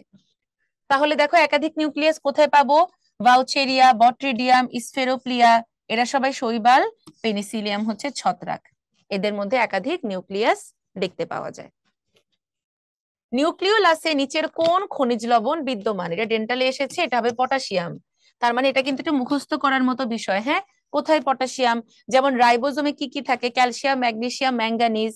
মাইটোকন্ড্রিয়াতে কি কি থাকে, এরকম বেশ কিছু তোমার মেটালসের নাম বইতে দেওয়া আছে, কিছু লবণের নাম বইতে দেওয়া আছে, কিছু এনজাইমের নাম দেওয়া আছে। এই সংখ্যাগুলো তোমাদেরকে ভালো করে মনে রাখতে হবে। নিউক্লিওটাইডের ভান্ডার হিসেবে কাজ করবে 5 কার্বন যুক্ত পেন্টোজ সুগার, রাইবোজ অথবা ডিঅক্সিরাইবোজ, তার সাথে নাইট্রোজেন ঘটিত ক্ষারক বা বেস যুক্ত হলে এই স্মল অণুটাকে আমরা বলি নিউক্লিওসাইড। এস দিয়ে স্মল, এস দিয়ে সাইড। এই বড় অণুর সাথে যদি ফসফরিক অ্যাসিড আকারে যুক্ত হয় তখন এই টল মলিকিউলকে আমরা বলি নিউক্লিওটাইড। মনে রাখবা, টিতে টল, টিতে টাইড। তাহলে নিউক্লিওটাইডের ভান্ডার হিসেবে কাজ করবে নিউক্লিয়াসেরই নিউক্লিওলাস, নিউক্লিওলাস। ওকে, আচ্ছা। কোষের মস্তিষ্ক বলা হয় কোনটিকে, দেখো একই অঙ্গে বহুরূপ, মস্তিষ্ক, প্রাণকেন্দ্র, কেন্দ্রিকা সবই হচ্ছে নিউক্লিয়াস। তাহলে মাইটোকন্ড্রিয়া হচ্ছে পাওয়ার হাউস বা শক্তিঘর, রাইবোজোমকে বলা হয় প্রোটিন ফ্যাক্টরি, ক্লোরোপ্লাস্টের নামগুলো তো আমরা অলরেডি দেখেছি। বাংলায় যদি বলা হয় কোষের রান্নাঘর বা শক্তি রূপান্তরের অঙ্গাণু। আর যদি আমাদেরকে ইংরেজিতে বলা হয় কার্বোহাইড্রেট ফ্যাক্টরি, তখন কিন্তু অ্যান্সার হবে মানে গোলগি বডি। ঠিক আছে, কারণ উদ্ভিদ কোষে ওরা জটিল কিছু কার্বোহাইড্রেট তৈরি করে, গোলগি বডি। নিউক্লিয়াসের উপাদান কোনটি? তাহলে নিউক্লিয়াসের চারটা অংশ বলেছিলাম, ঝিল্লিকে আমরা বলি এনভেলপ, ম্যাট্রিক্স কে বলি নিউক্লিওপ্লাজম, যার আরেকটা নাম হলো ক্যারিওলিম্ফ, নিউক্লিওলাস আর হচ্ছে নিউক্লিয়ার রেটিকুলাম। ওকে, তাহলে মনে রাখবা আমাদের এই নিউক্লিয়ার রেটিকুলাম যখন বিশ্রাম দশায় থাকে নিউক্লিয়াস, তখন চিকনা পটকা এগুলোকে আমরা বলি নিউক্লিয়ার রেটিকুলাম বা ক্রোমাটিন। যেই মাত্র ওরা প্রোফেজে এন্ট্রি নেয় তখনই ওরা খাবার খেয়ে মানে পানি বিয়োজন করে মোটু খাটু হয়ে যায়। এই মোটু খাটু সুতাগুলোকে আমরা বলি ক্রোমোজোম। আর ক্রোমোজোম যখন বিভাজিত হয় তখন সেই দুইটা অংশকে আমরা বলি ক্রোমাটিড। ক্রোমাটিড, একটা ক্রোমোজোমে কিন্তু দুইটা ক্রোমাটিড, এই জিনিস জীবনে ভুল করবা না। আমার স্টুডেন্ট হয়ে কেউ যদি বলো একটা ক্রোমোজোমে চারটা ক্রোমাটিড, তাহলে যে যেই তলায় থাকো তাকে সেই তলা থেকে টুক করে ফেলে দিব, ঠিক আছে? তোমরা অ্যানাফেজে দেখছো না, এই যেটা যে ছিঁড়ে দুই টুকরা হয়ে দুই মেরুতে চলে যায়, দুইটা অপত্য ক্রোমোজোম। তাহলে একটা ক্রোমোজোমে কিভাবে চারটা ক্রোমাটিড থাকে? তাহলে তো একটা থেকে চারটা হওয়ার কথা ছিল মাইটোসিসে, তাহলে একটা থেকে দুইটা হয়। ওকে, তাহলে বিশ্রামরত দশায় এটাকে আমরা বলি ক্রোমাটিন, ইন্টারফেজ দশাতে। প্রোফেজে এন্ট্রি করা মাত্রই জল বিয়োজন করে খাটো মোটা হয়ে গেলে সেটা ক্রোমোসোম, সোমা মানে বডি, ক্রোম মানে কালার, বিভাজিত হলে সেটা হলো ক্রোমাটিড।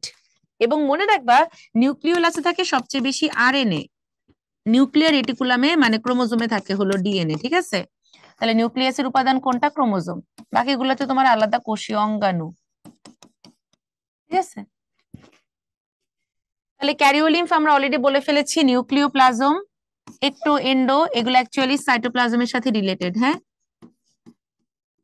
আর প্রোটোপ্লাজম তো প্রোটোপ্লাজমের একটা অংশই তো হলো তোমার সাইটোপ্লাজম। এবার আমরা চলে এসেছি ক্রোমোজোমের কাছে। তো ক্রোমোজোম থেকে কিন্তু অনেক প্রশ্ন আসছে, ঠিক আছে? ক্রোমোজোম থেকে খুব ভালো করে পড়তে হবে। তাহলে ক্রোমোজোম জিনিসটা কি ছিল দেখো, এই যে আমার নিউক্লিয়াস, এই নিউক্লিয়াসটা যখন বিশ্রামরত দশা বা ইন্টারফেজে থাকে তখন সেটাকে আমরা বলি ক্রোমাটিন। ও যখন প্রোফেজে বা মাইটোসিসে ঢুকে জল বিয়োজন করে খাটো মোটা হবে তখন তাকে আমরা বলবো ক্রোমোজোম। এই যে আমাদের ক্রোমোজোম, হ্যাঁ, এই ক্রোমোজোমটা তৈরি হয় ডিএনএ এর কুণ্ডলী পাকানোর মাধ্যমে। আর ডিএনএ এর যে নির্দিষ্ট অংশ একটা নির্দিষ্ট বৈশিষ্ট্য প্রকাশ করবে, সাপোজ এই অংশটা তোমার গায়ের রং প্রকাশ করে, নিচের অংশটা তোমার উচ্চতা প্রকাশ করে, তখন সেই নির্দিষ্ট খণ্ডটাকে আমরা বলি জিন। মেন্ডেল দাদাজি বলেছিলেন ফ্যাক্টর। তাহলে এই ফ্রিকোয়েন্সিটা মনে রাখবা বা এই ফ্লোচার্টটা মনে রাখবা। নিউক্লিয়াসের মধ্যে ক্রোমোজোম, ক্রোমোজোমের মধ্যে ডিএনএ, ডিএনএ এর মধ্যে জিন। নিউক্লিয়াসের মধ্যে ক্রোমোজোম, ক্রোমোজোমের মধ্যে ডিএনএ, ডিএনএ এর মধ্যে জিন, ঠিক আছে? তাহলে আমাকে যদি বলে কোনটি বংশগতির ধারক এবং বাহক, এখানে কিন্তু তোমার বইয়ের কোনো কোনো জায়গায় ক্রোমোজোম দেওয়া আছে, কোথাও কোথাও ডিএনএ দেওয়া আছে, আবার কোথাও কোথাও জিন দেওয়া আছে। তো যেটা যখন যেভাবে আসে, ক্রোমোজোম অপশনে থাকলে ক্রোমোজোম, ডিএনএ থাকলে ডিএনএ, জিন থাকলে জিএনএ, সরি জিন, সবগুলাই দেওয়া থাকলে তোমরা অ্যান্সার করবা হচ্ছে গিয়ে কি বলতো, ক্রোমোজোম, কারণ ক্রোমোজোমটাই তো মাস্টার মাইন্ড। তাহলে গমের বৈজ্ঞানিক নাম দেখো, অরাইজা স্যাটিভা, এটা হচ্ছে ধান। ব্যাম্বুসা তুলডা, এটা হচ্ছে কি বাঁশ, ঠিক আছে? জিয়া মেইস, ভুট্টা, এই জন্য দেখো না ভুট্টার জেইন। তাহলে ট্রিটিকা ম্যাস্টিভাম হচ্ছে গম। তার মানে তোমরা কিন্তু সব বৈজ্ঞানিক নাম পড়া দরকার নাই, বিগত বছরে প্লাস অপশনে যেগুলা থাকবে সেই সেই বৈজ্ঞানিক নামগুলো একটু দেখে নিবা। এবং তোমার তো অপশন দেওয়াই থাকবে পরীক্ষায়, এই জন্য তোমার স্পেলিং মনে না থাকলে কোনো সমস্যা নাই, তুমি চাইলে শুধুমাত্র গণগুলো মনে রাখতে পারো, ট্রিটিকাম, ব্যাম্বুসা, জিয়া, অরাইজা। এত কঠিন করবে না যে স্পিসিস চেঞ্জ করে দিবে, ঠিক আছে? আচ্ছা, এইবার দেখো ক্রোমোজোমের সংখ্যা, এটা নিয়ে আমরা সবাই কান্নাকাটি করি, বাট এটা থেকে কিন্তু পরীক্ষায় প্রশ্ন আসে। এই জন্য নাকের পানি চোখের পানি এক করে হলেও এটা পড়তে হবে। তো এটা নিয়ে অনেকে অনেক রকম ছন্দ দেয়, বাট আমি অ্যাকচুয়ালি ছন্দের পুরোপুরি বিরোধী। কারণ ছন্দ পড়লে পরীক্ষার হলে খালি ছন্দই মনে থাকে, কিন্তু ছন্দের কোন শব্দ দিয়ে কি হয় সেটা মনে থাকে না, পরে আমরা ছন্দে ছন্দে দোলে আনন্দে হয়ে যাই, ঠিক আছে? এই জন্য তোমরা একটু তোমার হচ্ছে কি ম্যাথমেটিক্যাল ক্যালকুলেশন করে মনে রাখার চেষ্টা করো। যেমন আমি যদি বলি গৃহমাছি, মানে আমাদের বাসায় যে মাছি পাওয়া যায়, হ্যাঁ, গৃহমাছি একটাই, ফলের মাছি আরেকটাই। গৃহমাছিতে ক্রোমোজোম হলো 12, গৃহমাছির ক্রোমোজোম কত? 12। এই 12 সাথে আমরা যদি 2 যোগ করি তাহলে কত হয়? 14। 12 সাথে 2 যোগ করলে হয় 14। এই 14টা ক্রোমোজোম থাকে পাট, জব, শসা। আর আমরা যদি 12কে 2 দিয়ে গুণ করি তাহলে কত হয়? 24। এই 24 হচ্ছে তোমার ধান, টমেটো। ধানে একটা স্টার দাও, ওখানে পাটে একটা স্টার দাও, ঠিক আছে? ধান আর পাট কিন্তু পরীক্ষার জন্য ইম্পর্টেন্ট, ধান এবং পাট। এবার আসো আমরা 24কে উল্টায় দেই, রিভার্স করে দেই। 24 উল্টাইলে কত হয়? 42।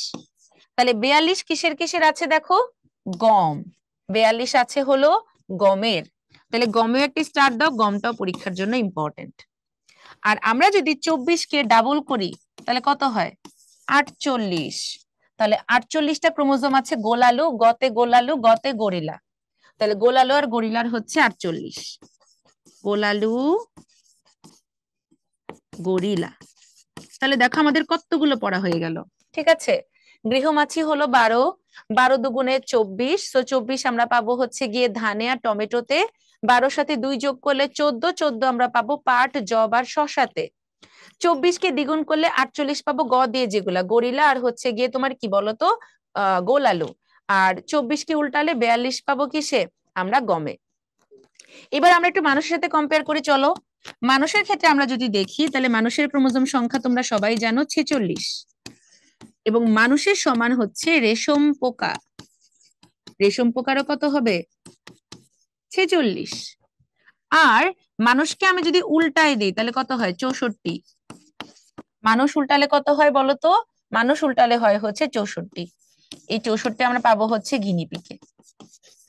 কিসে পাবো? গিনিপিকে। তাহলে দেখো মানুষ আর রেশম পোকা হলো 46, 46 উল্টালে হয় তোমার 64। সবচেয়ে কম হচ্ছে গোলকৃমি 2টা, সবচেয়ে বেশি হচ্ছে কবুতর 80টা। গরু ছাগল এগুলো হলো 60। গরু ছাগল 60। ফলের মাঝে কিউলেক্স এগুলো তেমন ইম্পর্টেন্ট না, তোমাদের বইতে যেহেতু হাইড্রা আছে, হাইড্রাটা মনে রাখতে পারো। হাইড্রা হলো 32। তাহলে আমি হচ্ছে কয়েকটা একটু তোমাদেরকে মার্কার মার্ক করে দেই, তোমার যাতে করে মনে রাখতে ইজি হয়, ঠিক আছে? তোমরা হচ্ছে গিয়ে ধান মনে রাখবা খুব ভালোভাবে, ধান মনে রাখবা। এরপরে তোমার হলো পাট, গম, গিনিপিগ যেহেতু মানুষের উল্টা, কবুতর, গরু ছাগল, গোলকৃমি, মানুষ আর রেশম পোকা। ঠিক আছে? তার মানে তোমাদের বইতে কিন্তু আরো অনেকগুলা দেওয়া আছে, বাট এই কয়টা তোমাকে মাস্ট মনে রাখতেই হবে, ঠিক আছে? কারণ কিছু জিনিস অ্যাকচুয়ালি কঠিন হলেও আমরা কিন্তু অ্যাভয়েড করতে পারি না। তাহলে দেখো মানুষের দেহকোষে কতটি অটোজোম থাকে?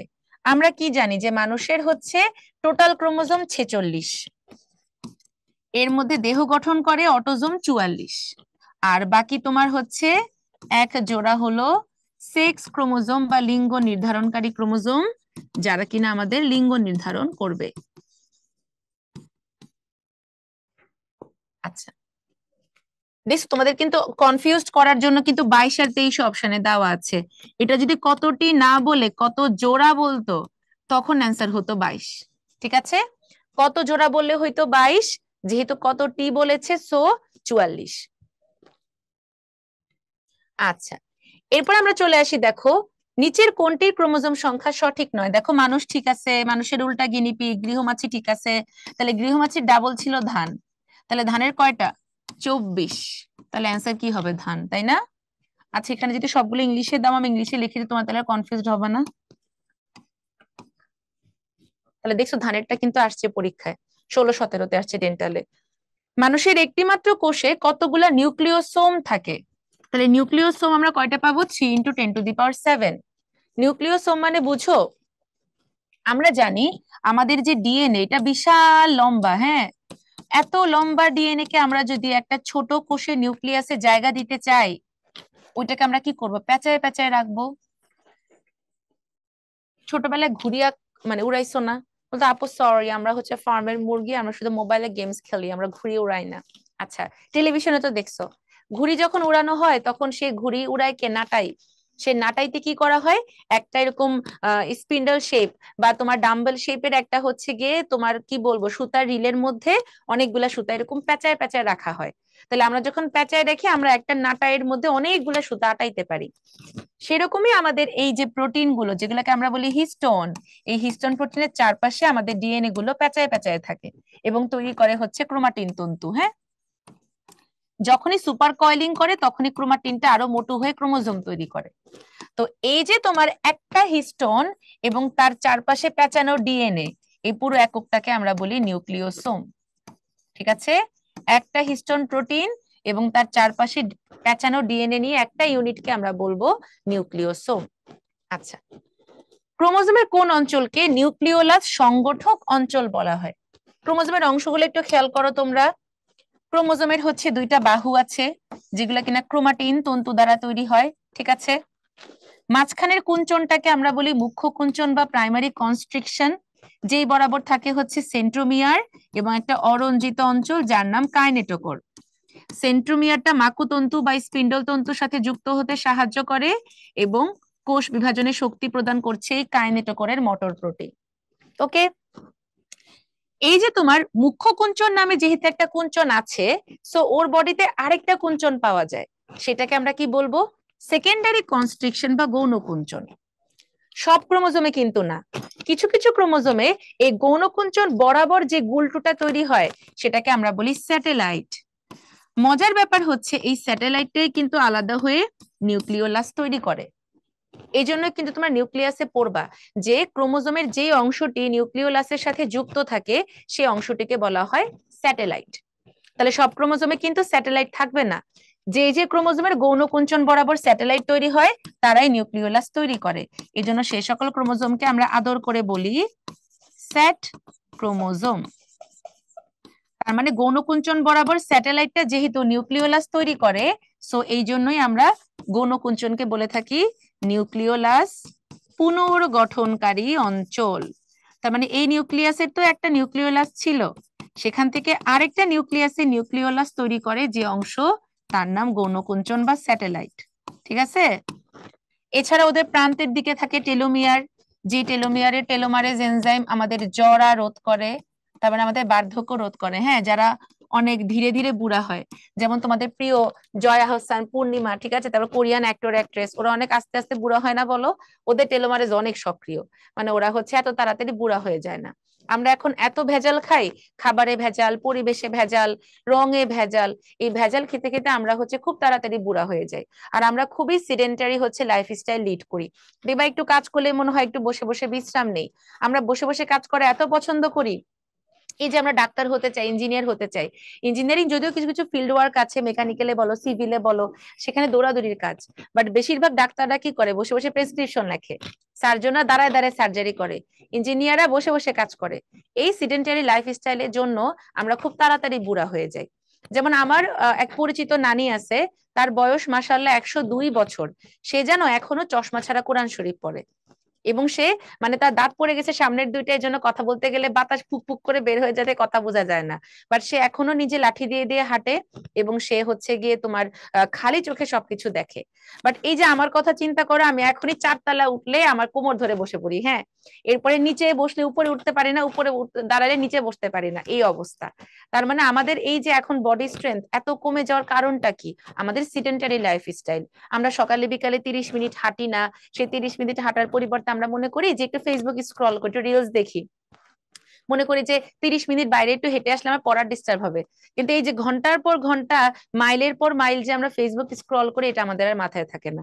এই জন্য আমাদের সবাইকে টেলোমারেজকে আরো বেশি অ্যাক্টিভেট করতে হবে, যাতে করে আমরা মানে আস্তে আস্তে বুড়া হই। হ্যাঁ, তো এই যে দেখো আমরা তাহলে মোটামুটি কিন্তু ক্রোমোজোমের সবগুলা পার্টি পড়ে ফেলছি।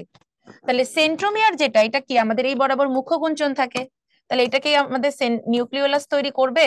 না, এটা কাইনেটোকোর বহন করবে।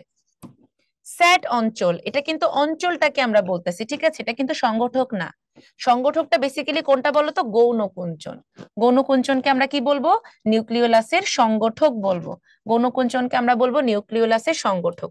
আর টেলোমিয়ার তো প্রান্তের দিকের বৈশিষ্ট্যপূর্ণ অঞ্চল, প্রান্তের দিকের বৈশিষ্ট্যপূর্ণ অঞ্চল, ঠিক আছে। আচ্ছা, এরপরে চলে আসি, দেখো কোষীয় কোন অঙ্গাণু বংশগতির উপাদান বহন করে? তাহলে বংশগতির উপাদান মানে কি? ডিএনএ। তুমি দেখতে তোমার বাবা অথবা মায়ের মতো। কেন? কারণ বাবা বা মায়ের ডিএনএ এক্সটেনশনই হচ্ছে তুমি। তাহলে তোমার বাবা মায়ের বৈশিষ্ট্য তোমার মধ্যে সঞ্চারিত করছে কে? ডিএনএ। এই জন্য এটা হচ্ছে হেরিডিটারি ম্যাটেরিয়াল। তাহলে ডিএনএ কিসে থাকে? ক্রোমোজোমে। ডিকটায়াসোম হচ্ছে গলজি বডির অপর নাম। Golgi body.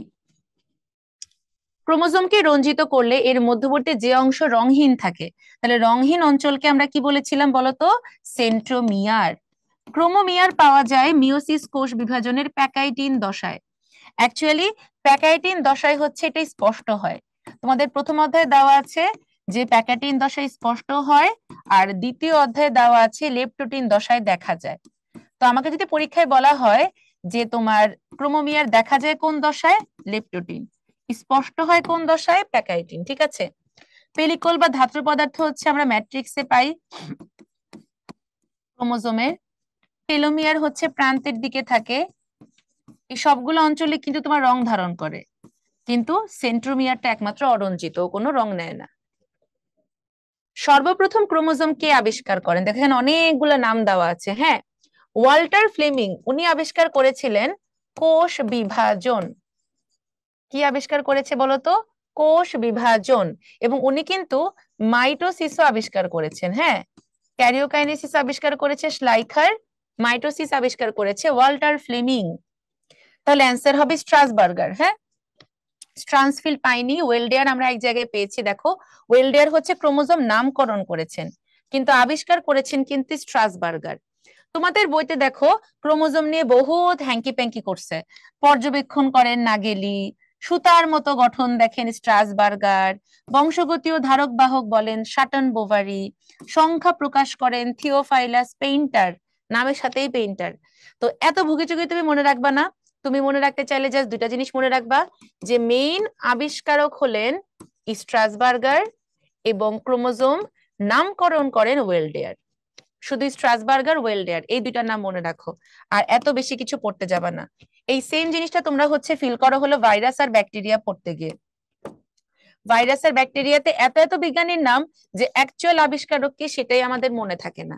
বাট তোমরা হচ্ছে যে মনে রাখবা যে এখানে অ্যাকচুয়ালি স্ট্রাসবার্গার, ওয়েলডেয়ার, আবিষ্কারক নামকরণ, এই দুইটা তোমাকে মাস্ট মনে রাখতেই হবে। ধানের ক্রোমোজোম সংখ্যা কত? ধানের ক্রোমোজোম সংখ্যা আমরা পড়েছি 24। ঠিক আছে, এরপরে চলে আসি দেখো আমাদের নিউক্লিক অ্যাসিডের কাছে। তাহলে নিউক্লিক অ্যাসিডটা লেস ইম্পর্টেন্ট, বহুত আগে প্রশ্ন এসেছিল, বাট এরপরে আমরা এটাকে ইগনোর করব না, কারণ এখান থেকে এবারে প্রশ্ন আসতে পারে। তাহলে নিউক্লিক অ্যাসিড কয় প্রকার? এই সিম্পল কোশ্চেনটার অ্যান্সার তোমরা অনেকেই পারো না। নিউক্লিক অ্যাসিড দুই প্রকার, ডিএনএ এবং আরএনএ। তাহলে নিউক্লিক অ্যাসিডে 5 কার্বন যুক্ত পেন্টোজ সুগার থাকে দুই রকমের। যদি সেটা ডিএনএ হয় তাহলে ডিঅক্সি রাইবোজ সুগার থাকবে। ডিঅক্সি রাইবোজ সুগার মানে 2 নাম্বার কার্বনে অক্সিজেন নাই। ডি শব্দটার মানে ডিকশনারিতে লিখে রাখো, ডি মানে হচ্ছে ডিলিট বা অ্যাবসেন্ট।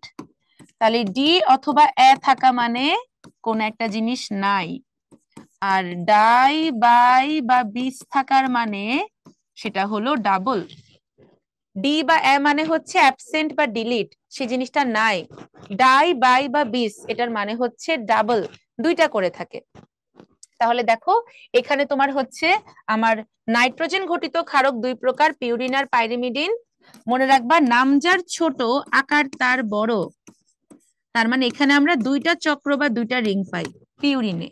পাইরিমিডিনের নাম বড়, সো এখানে আমরা জাস্ট একটা চক্র পাই, C4H4N2, এক চক্র। হ্যাঁ, চক্রগুলা চিনে রাখবা, চক্রগুলা চিনে রাখবা যে কোনটা সংকেত কি, আঁকা লাগবে না।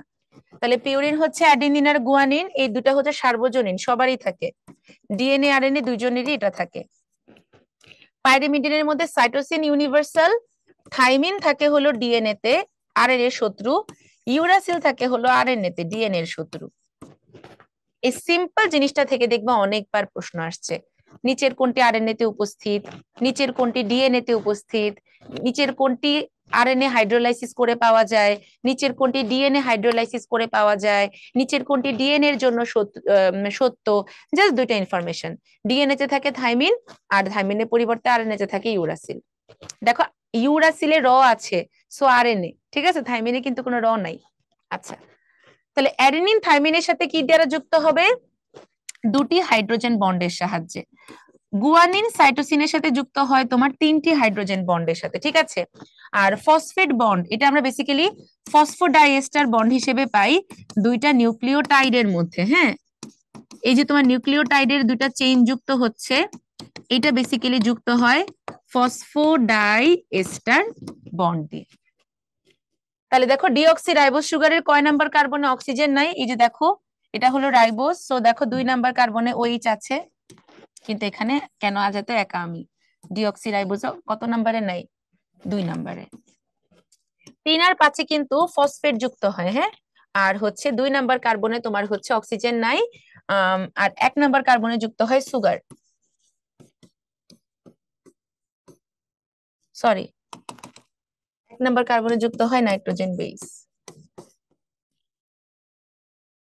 পিউরিন বেস কোনটা? দেখো অ্যাডেনিন, বাকি সবগুলা পাইরিমিডিন, থাইমিন, সাইটোসিন, ইউরাসিল। নিউক্লিওসাইডের পেন্টোজ সুগারের কত নাম্বার কার্বনে নাইট্রোজেন বেস যুক্ত হয়? ওই যে বললাম, দেখো এই যে আমাদের পেন্টোজ সুগারের, যেটা হলো 1, 2, 3, 4, এটা হলো 5। তাহলে এই যে 5-এর সাথে ফসফেট, আবার 3-এর সাথে যুক্ত হয় ফসফেট, তাহলে 1-এ যুক্ত হচ্ছে এই যে সুগার 1-এ। তাহলে 1-এ যুক্ত হবে কি, সরি, নাইট্রোজেন বেস যুক্ত হয়, 3 আর 5-এ যুক্ত হয় ফসফরিক অ্যাসিড আকারে ফসফেট, ঠিক আছে। কোনটি pyrimidine? Adenine, purine, guanine, purine. তাহলে সাইটোসিন আর ইউরাসিল, এখানেও অ্যাডেনিন কি গুয়ানিন, সরি অ্যাডেনিন হচ্ছে পিউরিন, তাহলে অ্যান্সার হবে সি। নিচের কোনটি নিউক্লিক অ্যাসিডের উপাদান? উপাদান বলতে অ্যাকচুয়ালি সুগারকে মিন করছে, কারণ দেখো মল্টোজ, মল্টোজটা তোমার কিসের জন্য ছিল বলতো? মল্টোজ, আমরা মল্টোজ কি তোমার সুগারে পেয়েছি, বাট এটা কি পেন্টোজ সুগার? না। ইরিথ্রোজ, এটা হলো টেট্রোজ, ঠিক আছে। ম্যানোজ, এটা ছিল হেক্সোজ। তার মানে এগুলো কোনোটাই তোমার কি না বলো তো, পেন্টোজ না।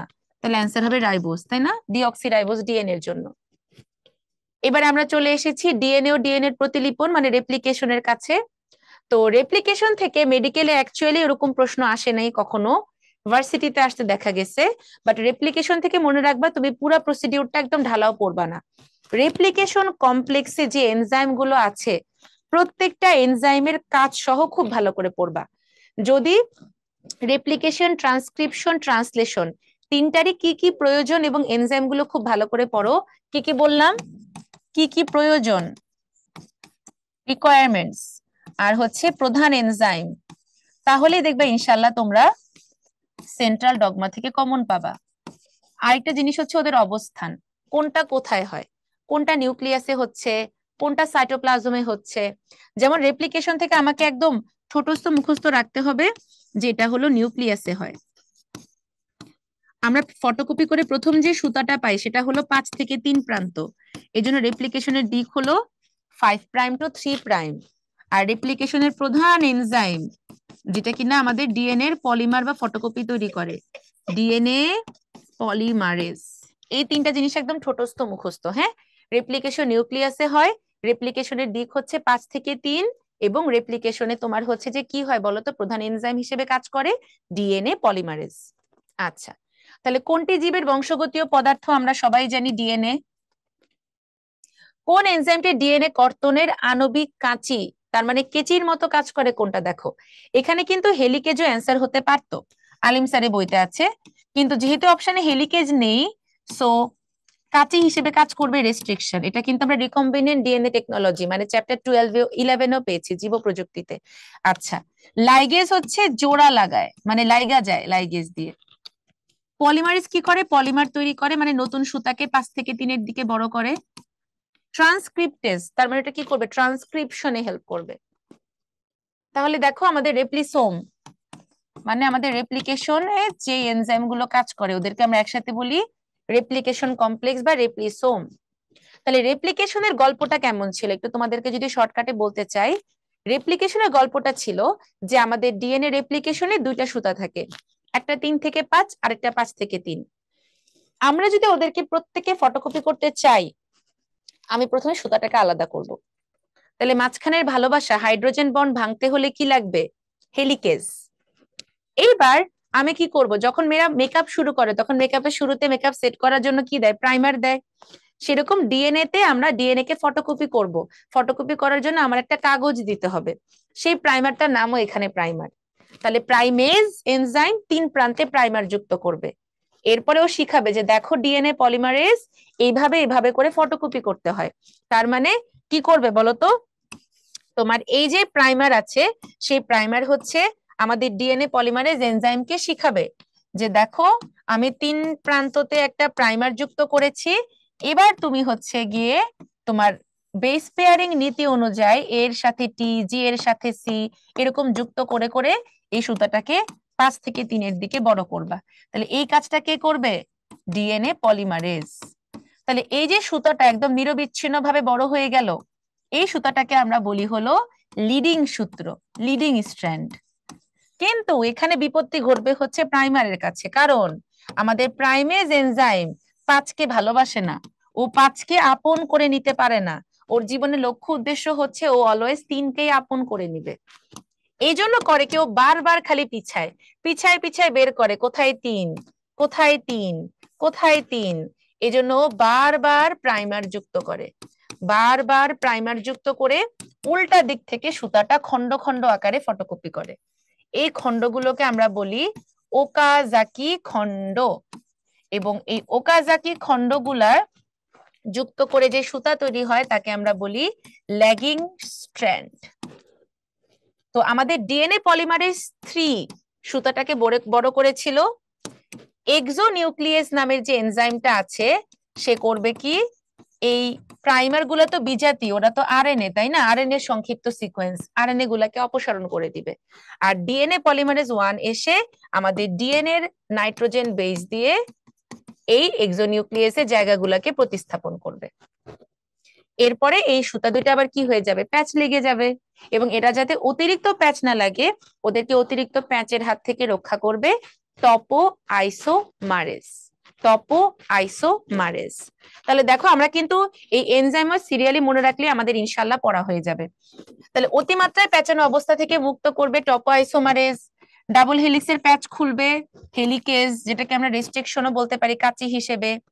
5 থেকে 3 প্রান্তের দিকে বড় করে এবং প্রুফ রিডিং করে পলিমারেজ 3। ঠিক আছে, প্রুফ রিডিং স্টার্ট দাও। যে অনেক সময় এর সাথে টি যুক্ত না হয়ে জি, বা জি এর সাথে সি যুক্ত না হয়ে এ যুক্ত হয়ে যেতে পারে, তখন যে একটা ভুল হচ্ছে এটাকে আমরা বলি মিসম্যাচ। এই মিসম্যাচটাকে প্রুফ রিডিং করে কে? DNA polymerase 3। কিন্তু যদি প্রুফ রিডিংও করতে না পারে তখন কি এখানে একটা পার্মানেন্ট চেঞ্জ হয়ে গেল। ধরো তোমার হচ্ছে হিমোগ্লোবিনের যে গ্লোবিন প্রোটিন, সেই গ্লোবিন প্রোটিন তৈরি করার জন্য যেই জিন বা কোডন গুলা দরকার, সেই জিনে একটা পার্মানেন্ট চেঞ্জ হয়ে গেল। তাহলে তুমি কি, ধরো তোমার হিমোগ্লোবিনের গ্লোবিন তৈরির জন্য দরকার হলো গ্লুটামিন, এখন গ্লুটামিন তৈরির যে কোডন সেটা মিউটেশন হয়ে চেঞ্জ হয়ে গেল, সেখানে গ্লুটামিনের জায়গায় সেটা স্টপ কোডন চলে আসলো। তাহলে গ্লুটামিন তৈরি না হলে তুমি গ্লোবিন পাবা, গ্লোবিন না পেলে তুমি হিমোগ্লোবিন পাবা। তখন তোমার হিমোগ্লোবিন ডেফিসিয়েন্সিতে কি হবে? অ্যানিমিয়া বা থ্যালাসেমিয়া হবে। তার মানে আমাদের শরীরের জন্য যেই প্রোটিনগুলা গুরুত্বপূর্ণ সেই প্রোটিনগুলা তৈরি হতে পারছে না এই পার্মানেন্ট চেঞ্জের জন্য। এটাকে আমরা বলি মিউটেশন বা পরিবৃত্তি, permanent change of DNA, mutation বা পরিবৃত্তি। তাহলে এই মিউটেশনটা অ্যাকচুয়ালি কার জন্য হবে? ডিএনএ পলিমারেজ 3 এর ব্যর্থতার জন্য হবে। সবকিছুতেই ভুল আছে, আল্লাহ কাউকেই কিন্তু নিখাত ভাবে তৈরি করে নাই। আমরা তো মানুষ, আমরা তো ফেরেশতা না, তাই না? ফেরেশতাদের কোনো ভুল নাই, কিন্তু আমাদের তো ভুল হয়। যেমন এই যে তোমরা অনেকেই হচ্ছে এইচএসসি লেভেলে ভালো মতো পড়াশোনা করে আসো নাই, এখন অ্যাডমিশন এসে মাথা চাপড়াইতেছো যে একটু যদি ভুল না করতাম পড়তাম আমার হয়তো কষ্টটা কম হইতো। কিন্তু আল্লাহ কিন্তু তোমাকে শুধরানোর ব্যবস্থা করে দিয়েছেন। এই অ্যাডমিশনের টাইমটা তুমি সিনসিয়ারলি পড়াশোনা করেও কিন্তু অনেক ভালো ফলাফল করতে পারবা। সেরকম আল্লাহ এখানে মিসম্যাচেরও সিস্টেম রেখেছেন, ওইটাকে প্রুফ রিডিং এরও সিস্টেম রেখেছেন। এখন তুমি যদি এইচএসসি টাইমেও গায়ে তোমার গায়ে বাতাস লাগায় ঘুরছো, অ্যাডমিশন টাইমেও গায়ে যদি বাতাস লাগায় ঘুরো, তাহলে কিন্তু তোমার জীবনের পার্মানেন্ট ড্যামেজ হয়ে যাবে। সেরকম ডিএনএ পলিমারেজ 3ও যদি প্রুফ রিডিং করতে না পারে তখন সে পার্মানেন্ট চেঞ্জের কারণে মিউটেশন বা পরিবৃত্তি হয়, তৈরি হয় প্রকরণ, তৈরি হয় বিভিন্ন রকমের অসুখ। তাহলে সিঙ্গেল স্ট্র্যান্ড বাইন্ডিং প্রোটিন এটা কি করবে, হেলিকেজ যখন ডিএনএ সুতা দুইটাকে আলাদা করে দেয়, এরা যাতে ভালোবাসার টানে কাছে আনে, পুনরায় আবার হেলিক্স না হতে পারে, ওদেরকে সিঙ্গেল সুতা হিসেবে বেঁধে রাখবে। Single strand binding protein. Ligase দিয়ে ওকাজে কি খন্ড লাইগা যাবে, প্রাইমেস প্রাইমার যুক্ত করে, ডিএনএ পলিমারেজ 1 কি করবে, প্রাইমারকে প্রতিস্থাপন করবে যেটাকে সরিয়ে দিয়েছিল এক্সোনিউক্লিয়াস, ঠিক আছে, প্রাইমার গুলোকে অপসারিত করে। পরিপূরক শিকলের ভুল নিউক্লিওটাইড গুলোকে অপসারণ করে নিউক্লিয়াস, তার মানে প্রুফরিডিং এ নিউক্লিয়াসেরও ভূমিকা আছে। আর সুপার কয়েলিং সৃষ্টি করবে কে, সুপার কয়েলিং সৃষ্টি করবে হচ্ছে গাইরেজ। গাইরেজ কি করে, সুপার কয়েলিং করে। ওকে, তাহলে আমরা পরের স্লাইডে চলে যাচ্ছি। পরের স্লাইডে প্রথম প্রশ্নটা হচ্ছে ডিএনএ খণ্ডক জোড়া লাগানোর জন্য ব্যবহৃত হয় কোন এনজাইম। তাহলে আমরা ডিএনএ খণ্ডক, ডিএনএ রেপ্লিকেশনে জোড়া লাগানোর জন্য যে এনজাইমটা ব্যবহার করেছিলাম, সেই এনজাইমটার নাম ছিল লাইগেজ। আমরা মনে রেখেছিলাম এভাবে যে লাইগা যায় কি দিয়ে বলতো, লাইগেজ দিয়ে। তাহলে রেস্ট্রিকশন এনজাইমটা আমরা ইউজ করেছিলাম রিকম্বিনেন্ট ডিএনএ টেকনোলজিতে। এই রিকম্বিনেন্ট ডিএনএ টেকনোলজিতে রেস্ট্রিকশন এনজাইম দিয়ে আমাদের পছন্দের বৈশিষ্ট্য অনুযায়ী ডিএনএ কাটা এবং সেম শেপে প্লাজমিড কাটার জন্য আমরা রেস্ট্রিকশনকে ব্যবহার করেছিলাম। এবং সেম কাজটা করেছিল হেলিকেজ। হেলিকেজ গুলো কি করে, দুইটা ডাবল হেলিক্স সূত্রের মধ্যে যে হাইড্রোজেন বন্ড দেওয়া থাকে সেগুলোকে ভাঙার কাজে নিয়োজিত থাকে। পলিমারেজ হচ্ছে আমার ডিএনএ প্রতিটা সূত্র থেকে নতুন সূত্র তৈরি করবে এবং আমাদের পুরো রেপ্লিকেশন প্রক্রিয়ায় প্রুফ রিডিং এর ব্যবস্থা করবে, প্রুফ রিডিং, ঠিক আছে। তাহলে তোমরা বুঝতেই পারছো যে আমাদের রেপ্লিকেশনে পুরো প্রক্রিয়া মুখস্থ করার চেয়ে ইম্পর্টেন্ট হচ্ছে রেপ্লিকেশন কমপ্লেক্স বা রেপ্লিজোমের প্রতিটি এনজাইমের কাজ খুব ভালো করে পড়তে হবে। এরপরে চলে আসি ডিএনএ প্রতিলিপনের সময় হাইড্রোজেন বন্ধনী ভেঙে দেয়, তার মানে আমরা একটু আগে বললাম হেলিকেজ। তাহলে প্রাইমেসটা কি করবে, প্রাইমেস হচ্ছে আরএনএ এর কয়েকটা ক্ষারকের সংক্ষিপ্ত সিকোয়েন্স তৈরি করবে যার নাম প্রাইমার। এই প্রাইমারটা অলওয়েজ তোমার 3 প্রান্তে যুক্ত হয়। কোন প্রান্তে, 3 প্রান্তে। পলিমারেজ তো বলেই দিলাম, নতুন যে সূত্র তৈরি প্লাস প্রুফ রিডিং এই ব্যবস্থাগুলোকে নিয়ন্ত্রণ করবে। আর লাইগেজ দিয়ে হচ্ছে লাইগা যাবে, তার মানে জোড়া লেগে যাবে। দ্বিসূত্রক নিউক্লিক অ্যাসিডে নাইট্রোজেন ঘটিত ক্ষারকের ক্রম, তার মানে যদি আমাকে নাইট্রোজেন ঘটিত ক্ষারকের ক্রম বলে দ্যাট উইল বি এটিজিসি। সিএজিটি হয় না, জিএসিটি হয় না, টিজিসি হয় না, এই সিরিয়ালটাই হচ্ছে একদম পারফেক্ট। কোনটি মাস্টার মলিকিউল নামে পরিচিত, তোমাদের বইতে মাস্টার মলিকিউল শুরুতে দেওয়া আছে নিউক্লিক অ্যাসিড এবং পরে যখন ডিএনএ অ্যানালাইসিস করেছে তখন ডিএনএ কে বলা হয়েছে মাস্টার মলিকিউল। তো যদি অপশনে ডিএনএ থাকে ডিএনএ দিবা, অপশনে নিউক্লিক অ্যাসিড থাকলে নিউক্লিক অ্যাসিড দিবা, দুইটাই দেওয়া থাকলে তোমরা ডিএনএ দিবা। তাহলে আরএনএ কে আমরা মাস্টার মলিকিউল বলবো না, কারণ আরএনএ থেকে প্রোটিন তৈরি হয়। প্রোটিন ফ্যাক্টরি আমরা কাকে বলেছিলাম, রাইবোজোমকে। আর কার্বোহাইড্রেট ফ্যাক্টরি কোনটাকে বলেছিলাম, গোলগি বডিকে। যদি শর্করা জাতীয় খাদ্যের কারখানা বলে ক্লোরোপ্লাস্ট। ডিএনএ এর মনোমারকে কি বলা হয়, আমরা কি জানি যে আমাদের হচ্ছে 5 কার্বন যুক্ত একটা পেন্টোজ শর্করা। এই পেন্টোজ শর্করার 1 নাম্বার কার্বনে যদি আমাদের একটা নাইট্রোজেন বেস যুক্ত হয়, সাপোজ অ্যাডেনিন, তাহলে এই একটা পেন্টোজ শর্করা এবং একটা নাইট্রোজেন ঘটিত ক্ষারক, এই দুইটাকে আমরা একত্রে বলেছিলাম নিউক্লিওসাইড। এস দিয়ে স্মল, এস দিয়ে সাইড। তাহলে এই দুটাকে আমরা একত্রে কি বলেছিলাম, নিউক্লিওসাইড। এখন আমরা জানি যে আমাদের এই সুগারের 3 আর 5 নাম্বার কার্বনে যুক্ত হয় তোমার হচ্ছে ফসফেট। 3 আর 5 নাম্বার কার্বনে ফসফরিক অ্যাসিড রূপে ফসফেট যুক্ত হয়। তখন এই পুরো মলিকিউলটাকে আমরা বলি হচ্ছে নিউক্লিওটাইড। টি দিয়ে টল, টি দিয়ে টাইড, নিউক্লিওসাইড, নিউক্লিওটাইড। তাহলে এখন দেখো আমার এখানে তো হচ্ছে গিয়ে একটা নিউক্লিওটাইড, তাহলে পাশাপাশি এরা যেহেতু অ্যান্টি প্যারালাল থাকে, সো 1 নাম্বার কার্বনের নাইট্রোজেন বেসটাকে ফিক্সড রাখার জন্য আমার এটা শুরু হবে 5 প্রান্ত থেকে, ওটা ছিল 3 প্রান্ত থেকে। তাহলে এখানে দুইটা হাইড্রোজেন বন্ড, এখানে থায়ামিন যুক্ত হলো, তাহলে এখানে আমরা এটাকে 1 নাম্বার কনস্ট্যান্ট রাখতে পারলাম। যদি এটাকে আমি উল্টা করে না দিয়ে সোজা করে দিলাম, তার মানে 3 প্রান্ত থেকে শুরু করতাম, তাহলে এখানে 1 নাম্বার কার্বনের সাথে রাখাটা পসিবল হতো না, তখন এইটা হয়ে যেত 1 নাম্বার কার্বন। তাহলে এখানে দেখো 1 2, তাহলে এখানে আবার তোমার হচ্ছে 3-এর সাথে একটা ফসফেট, আবার 5-এর সাথে একটা ফসফেট। তার মানে দুইটা নিউক্লিওটাইডকে আমরা একসাথে বলে দিব ডাই নিউক্লিওটাইড। এরকম দুইটা যে ডাবল হেলিক্স হবে সেখানে পলি নিউক্লিওটাইড হচ্ছে গিয়ে ডিএনএ ফরমেশন করে। তাহলে আমরা যখন শুধু নিউক্লিওটাইড বলবো বা রাইবো নিউক্লিওটাইড বলবো, সেই রাইবো নিউক্লিওটাইডটা হচ্ছে আরএনএ এর জন্য। কিন্তু আমরা কি জানি যে ডিএনএ তে যে সুগারটা আছে ওর 2 নাম্বার কার্বনে শুধুমাত্র হাইড্রোজেন পাওয়া যায়, কোনো অক্সিজেন পাওয়া যায় না। ডি দিয়ে ডিলেট অর অ্যাবসেন্ট। সো আমরা ডিএনএ এর মনোমারকে বলবো ডিঅক্সি রাইবো নিউক্লিওটাইড। ঠিক আছে, যদি এখানে আরএনএ বলতো তাহলে শুধুমাত্র কি হতো, রাইবো নিউক্লিওটাইড। অনেকগুলো রাইবোজোম যখন এমআরএনএ এর মুখোমুখি পাশাপাশি বসে তোমার হচ্ছে যে একটা প্রোটিন অণু তৈরি করে, তাকে বলা হয় পলিরাইবোজোম। ঠিক আছে, আবার আমরা বলতে পারি যে আদি কোষের ক্ষেত্রে কি হয়, আদি কোষের ক্ষেত্রে তোমার হচ্ছে রাইবোজোম গুলো এরকম আহ মানে মুক্তভাবে ছড়ানো থাকে, এন্ডোপ্লাজমিক রেটিকুলামের সাথে যুক্ত থাকে না, কারণ আদি কোষে তো এন্ডোপ্লাজমিক রেটিকুলামই নাই। তখন মুক্তোর মালার মতো গুচ্ছিত রাইবোজোম গুলোকে একসাথে বলা হয় পলিরাইবোজোম। নিউক্লিক অ্যাসিড তো নিউক্লিক অ্যাসিড, ডিএনএ নিজেই একটা নিউক্লিক অ্যাসিড, ও তো তোমার নিউক্লিওটাইডেরই পলিমার, ওকে তো আমরা মনোমার বলতে পারি না। ঠিক আছে, আচ্ছা, কোনটি নাইট্রোজেন বেস শুধুমাত্র রাইবোজের সাথে যুক্ত হয়? আমরা জানি নাইট্রোজেন বেস 2 রকম ছিল, কি কি ছিল বলতো? পিউরিন আর ছিল পাইরিমিডিন। তাহলে পিউরিন গুলো হচ্ছে সার্বজনীন বা ইউনিভার্সাল, ওরা হলো সবার। অ্যাডেনিন, গুয়ানিন, এগুলো আমরা ডিএনএ আরএনএ সব জায়গায় পাবো। ঝামেলা হয় পাইরিমিডিনে। থায়ামিন, সাইটোসিন, ইউরাসিলের মধ্যে সাইটোসিন হচ্ছে ইউনিভার্সাল, বাট থায়ামিন আমরা পাই ডিএনএ তে, থায়ামিনের পরিবর্তে ইউরাসিল আমরা পাই আরএনএ তে। তাহলে যখন রাইবোজ বলবে তোমাকে তাহলে মাথায় নিতে হবে যে রাইবোজ সুগার থাকে আরএনএ তে আর ডিঅক্সি রাইবোজ সুগার থাকে ডিএনএ তে। তাহলে খেয়াল করো, অ্যাডেনিন, গুয়ানিন এই দুইটাই তো তোমার হচ্ছে গিয়ে ডিএনএ এবং আরএনএ এর জন্য ইউনিভার্সাল। তাহলে যেহেতু রাইবোজ বলেছে, তার মানে অবভিয়াসলি এটা আরএনএ কে ইন্ডিকেট করে, যার কারণে হবে ইউরাসিল।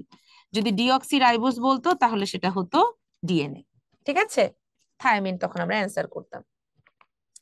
ডিএনএ অণুর প্যাচ খুলতে সাহায্য করবে নিচের কোন এনজাইম? তাহলে অ্যাজ ইউজুয়াল প্যাচ খোলা মানেই হচ্ছে হাইড্রোজেন বন্ধন ভাঙা। তাহলে তোমার হাইড্রোজেন বন্ডকে ব্রেক করবে হচ্ছে হেলিকেজ। পলিমারেজ, লাইগেজ এগুলোর কাজ আমরা অলরেডি বলে ফেলেছি। আইসোমারেজ কি করে? সমাণু তৈরি করে। যেমন গ্লুকোজ থেকে আমরা যদি ফ্রুক্টোজ তৈরি করতে চাই তখন ফসফোগ্লুকো আইসোমারেজ এনজাইম ইউজ করা হয়। দ্বিসূত্রক নিউক্লিক অ্যাসিডে নাইট্রোজেন ঘটিত ক্ষারকের ক্রম দেখো, এটা আমরা এর আগেও পড়েছি, এটি জিসি। নিচের কোনটি ডিএনএ অনুলিপনে অনুপস্থিত? দেখো তো, হাইড্রোজেন বন্ধনকে আমরা হচ্ছে গিয়ে হেলিকেজ দিয়ে ভাঙছি, সম্পূরক স্ট্র্যান্ড আমরা তৈরি করছি হচ্ছে গিয়ে ডিএনএ পলিমারেজ 3 দিয়ে, এবং যখন আমরা হেলিকেজ দিয়ে দুইটা ডাবল হেলিক্সকে সিঙ্গেল হেলিক্স বানাই দেই তখন সেখানে ওয়াই আকৃতির রেপ্লিকেশন ফর্ক তৈরি হয়। কিন্তু ট্রান্সফার আরএনএ সৃষ্টি, এটা কিন্তু আমাদের কি ট্রান্সলেশনের সাথে রিলেটেড, কারণ প্রোটিন তৈরির অ্যামাইনো অ্যাসিড ক্যারি করার জন্য আমার ট্রান্সফার আরএনএ লাগবে, তাই না? তাহলে ট্রান্সফার আরএনএ এর সাথে আমার ডিএনএ রেপ্লিকেশনের কোনো সম্পর্ক নেই। তাহলে দেখো, আমরা ডিএনএ আর ডিএনএ রেপ্লিকেশনটা একটু দেখে ফেলি। আমরা কিন্তু অলরেডি তোমার রেপ্লিজম পড়ে ফেলেছি। তাহলে আমাদের এই যে তোমার ডিএনএ রেপ্লিকেশন, বিজ্ঞানী তোমার হচ্ছে রোজালিন্ড আর ফ্র্যাঙ্ক, হ্যাঁ, ওনারা কি করেছিলেন, তোমার হচ্ছে যে ডিএনএ এর মডেল সম্পর্কে অনেক কথাবার্তা বলেছিলেন, কিন্তু পরবর্তীতে আমরা অন্যান্য বিজ্ঞানীদের বিভিন্ন গবেষণার মাধ্যমে আমরা হচ্ছে কি 3টা অনুকল্প বা পদ্ধতি প্রস্তাবনা পেয়েছিলাম। এর মধ্যে তোমাদের বইতে দেখবা হচ্ছে যে অনেকগুলা বিজ্ঞানীর নাম দেওয়া আছে, যেমন মেসেলসন, স্টাহল, সুয়েকা, সাইমন। ঠিক আছে, যেমন তোমার হচ্ছে যে সুয়েকা হচ্ছে গিয়ে মানব হেলা কোষ মানে নিউরনের সেলে, সাইমন হচ্ছে গিয়ে তোমার ক্লামাইডোমোনাস জাতীয় শৈবালে, হ্যাঁ, এরা হচ্ছে গিয়ে তোমার কি বলো ওটাকে রেপ্লিকেশন পদ্ধতিটা ওখানে পর্যবেক্ষণ করেন। আবার স্টেন্ড অর্ধরক্ষণশীল শব্দটাকে প্রয়োগ করেন। পরবর্তী তোমার হচ্ছে যে অনেক রকম বিজ্ঞানীদের মধ্যে লেভিয়েন্থাল এবং ক্রেন, কোন দুজন বিজ্ঞানীর নাম বললাম? লেভিয়েন্থাল এবং হচ্ছে ক্রেন, ওনারা দুইজন হচ্ছে যে এই 3টা অনুকল্প প্রস্তাবনা করেন। এর মধ্যে বর্তমান পর্যন্ত প্রমাণিত হয়েছে অর্ধরক্ষণশীল পদ্ধতি, সংরক্ষণশীল আর বিচ্ছুরণশীলের কোনো প্রমাণ পাওয়া যায়নি। তার মানে আমরা যদি মাতৃ ডিএনএ থেকে দুটো অপত্য ডিএনএ পাই, অপত্য ডিএনএ এর প্রত্যেকটা সূত্র হচ্ছে একটা করে পুরাতন, একটা করে নতুন হবে। দ্যাট মিনস মাদার ডিএনএ এর অর্ধেক অর্ধেক বৈশিষ্ট্য তোমার ডটার ডিএনএ তে প্রিজার্ভ হবে। ঠিক আছে, তাহলে দেখো ডিএনএ রেপ্লিকেশনের ধাপগুলো কি কি।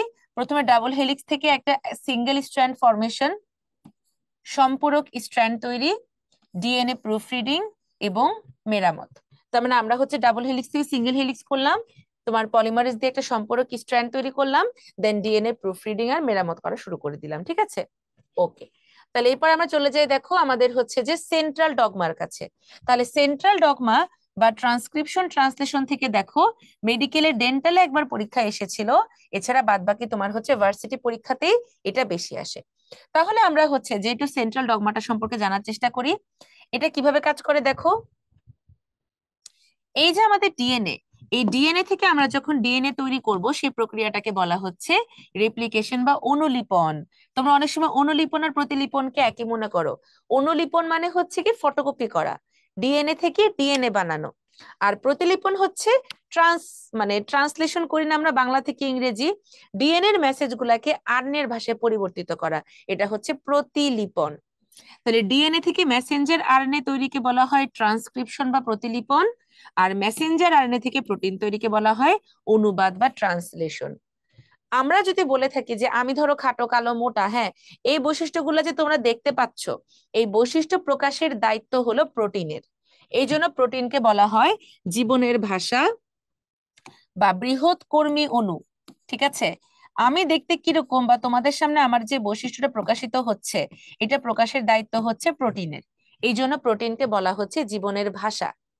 এখন প্রোটিন যে বৈশিষ্ট্যটা প্রকাশ করবে, প্রোটিনের কাছে মেসেজটা কোত্থেকে আসবে? এই ডিএনএ এর যে একটা নির্দিষ্ট সেগমেন্ট একটা নির্দিষ্ট বৈশিষ্ট্য ক্যারি করবে, সেই সেগমেন্টকে আমরা বলবো হচ্ছে জিন। তার মানে জিনের ভাষাগুলো বা মেসেজগুলো প্রথমে মেসেঞ্জার আরএনএ এর কাছে যাবে, এই মেসেঞ্জার আরএনএ সেই ডিএনএ এর কোড অনুযায়ী আমাদের প্রোটিন তৈরি করবে। তার মানে সাপোজ আমি হচ্ছে খুব সুন্দর ডিজাইন করতে পারি, কিন্তু আমি জামা সেলাই করতে পারি না। আমার আরেক ফ্রেন্ড অনেক সুন্দর হাতের কাজ বা এমব্রয়ডারি করতে পারে, কিন্তু ওর বিজনেস পলিসি ভালো না। আমার আরেক ফ্রেন্ড ওয়াই, ও কি করতে পারে, ওর বিজনেস পলিসি অনেক ভালো। তো আমি করলাম কি, আমার ফ্রেন্ড এক্স এর কাছে গিয়ে আমার ডিজাইনটা দিলাম, এক্স সেটাকে এমব্রয়ডারি করে ড্রেস বানাই দিল, তারপরে ওয়াই সেটাকে বাজারজাত করে ফেললো। তাহলে আমার মধ্যে যে ডিজাইনটা সেভ ছিল, আমি হলাম ডিএনএ এর জিন। আমি আমার ডিজাইনটা আমার এক্স কে দিলাম হচ্ছে সেলাই করে জামা কাপড়ে ফুটিয়ে তোলার জন্য। তাহলে সে ও হচ্ছে গিয়ে তোমার মেসেঞ্জার আরএনএ, এবং ওয়াই এর ডিজাইন অনুযায়ী জেড সেটাকে বাজারজাত করে সকল দর্শক বা ক্রেতার কাছে সেটাকে ডিসপ্লে করলো যে বৈশিষ্ট্যটা এরকম, এটা হলো প্রোটিন, ঠিক আছে। তাহলে আমার গায়ের রং বা আমার উচ্চতা, এটার মেসেজটা সেভ করা থাকে ডিএনএ এর কাছে। ডিএনএ যেহেতু নিউক্লিয়াসে থাকে, সো এত লম্বা পথ অতিক্রম করা ওর পক্ষে পসিবল না, কারণ প্রোটিন হচ্ছে গিয়ে রাইবোজোমে তৈরি হয়, যেটা সাইটোপ্লাজমে থাকে। তো টেকনাফ থেকে তেতুলিয়া এই রাস্তা পার হওয়ার জন্য ডিএনএ ওর সব মেসেজ গুলো কার কাছে তোমার কি দিয়ে দিচ্ছে, মেসেঞ্জার আরএনএ এর কাছে দিয়ে দিচ্ছে। এই জন্য অলওয়েজ মনে রাখবা, এটা এমসিকিউর জন্য ভেরি ভেরি ইম্পর্টেন্ট, যে রেপ্লিকেশন এবং ট্রান্সক্রিপশন দুইটাই কিন্তু তোমার হচ্ছে নিউক্লিয়াসে হয়, কারণ নিউক্লিয়াসের ভেতরে ডিএনএ থাকে। কিন্তু একমাত্র ট্রান্সলেশনটা তোমার কোথায় হয়, সাইটোপ্লাজমে হয়, কারণ প্রোটিন ফ্যাক্টরি রাইবোজোম কিন্তু সাইটোপ্লাজমেই থাকে। তাহলে প্রত্যেকটা প্রক্রিয়ার হচ্ছে গিয়ে তোমার দিক, কত থেকে কত দিকে হচ্ছে, কোথায় হচ্ছে, এগুলো খুব ভালো করে মনে রাখতে হবে। তাহলে এই যে রেপ্লিকেশন ট্রান্সক্রিপশন ট্রান্সলেশন, এই তিনটাকে আমরা একত্রে কি বলছি, central dogma of life. Replication transcription translation এই তিনটাকে বলা হয় সেন্ট্রাল ডগমা অফ লাইফ। কখনো কখনো কোনো কোনো অর্গানিজমে মেসেঞ্জার আরএনএ থেকে ডিএনএ বানানো যায়। যেমন আমরা যখন কোভিড-19 দেখেছিলাম, কোভিড কি বা করোনা কি, আমার রোগটার নাম ছিল কোভিড, আর ভাইরাসের নাম ছিল করোনা। তো করোনা ভাইরাস একটা আরএনএ ভাইরাস ছিল। তো আমরা যদি এই করোনা ভাইরাসটাকে তোমার হচ্ছে শনাক্ত করতে চাই, তখন সে করোনাকে তো তোমার হচ্ছে গিয়ে মানে সংখ্যা বাড়ানো পসিবল না। আমরা ডিএনএ কে যেরকম রেপ্লিকেশন করতে পারি, মেসেঞ্জার আরএনএ কে তো আমরা রেপ্লিকেশন করতে পারি না। আমাদের তখন কি দরকার ছিল, এই করোনার যে আরএনএ গুলো ছিল সেগুলোকে আমরা প্রথমে ডিএনএ তে কনভার্ট করেছি, সেই ডিএনএটাকে আমরা পলিমারেজ চেইন রিঅ্যাকশনের মাধ্যমে অনেকগুলা কপি করেছি। এরপর আমার জিন লাইব্রেরিতে করোনার যে জিনগুলো প্রিজার্ভ করা ছিল সেটার সাথে কম্পেয়ার করে দেখেছি যে weather it is corona or not. তখনকার সময় দেখবো অনেক সময় এরকমও হইতো যে অনেকের করোনা পজিটিভ কিন্তু তারপরেও তোমার ফলস নেগেটিভ রেজাল্ট আসতো পিসিআর এ।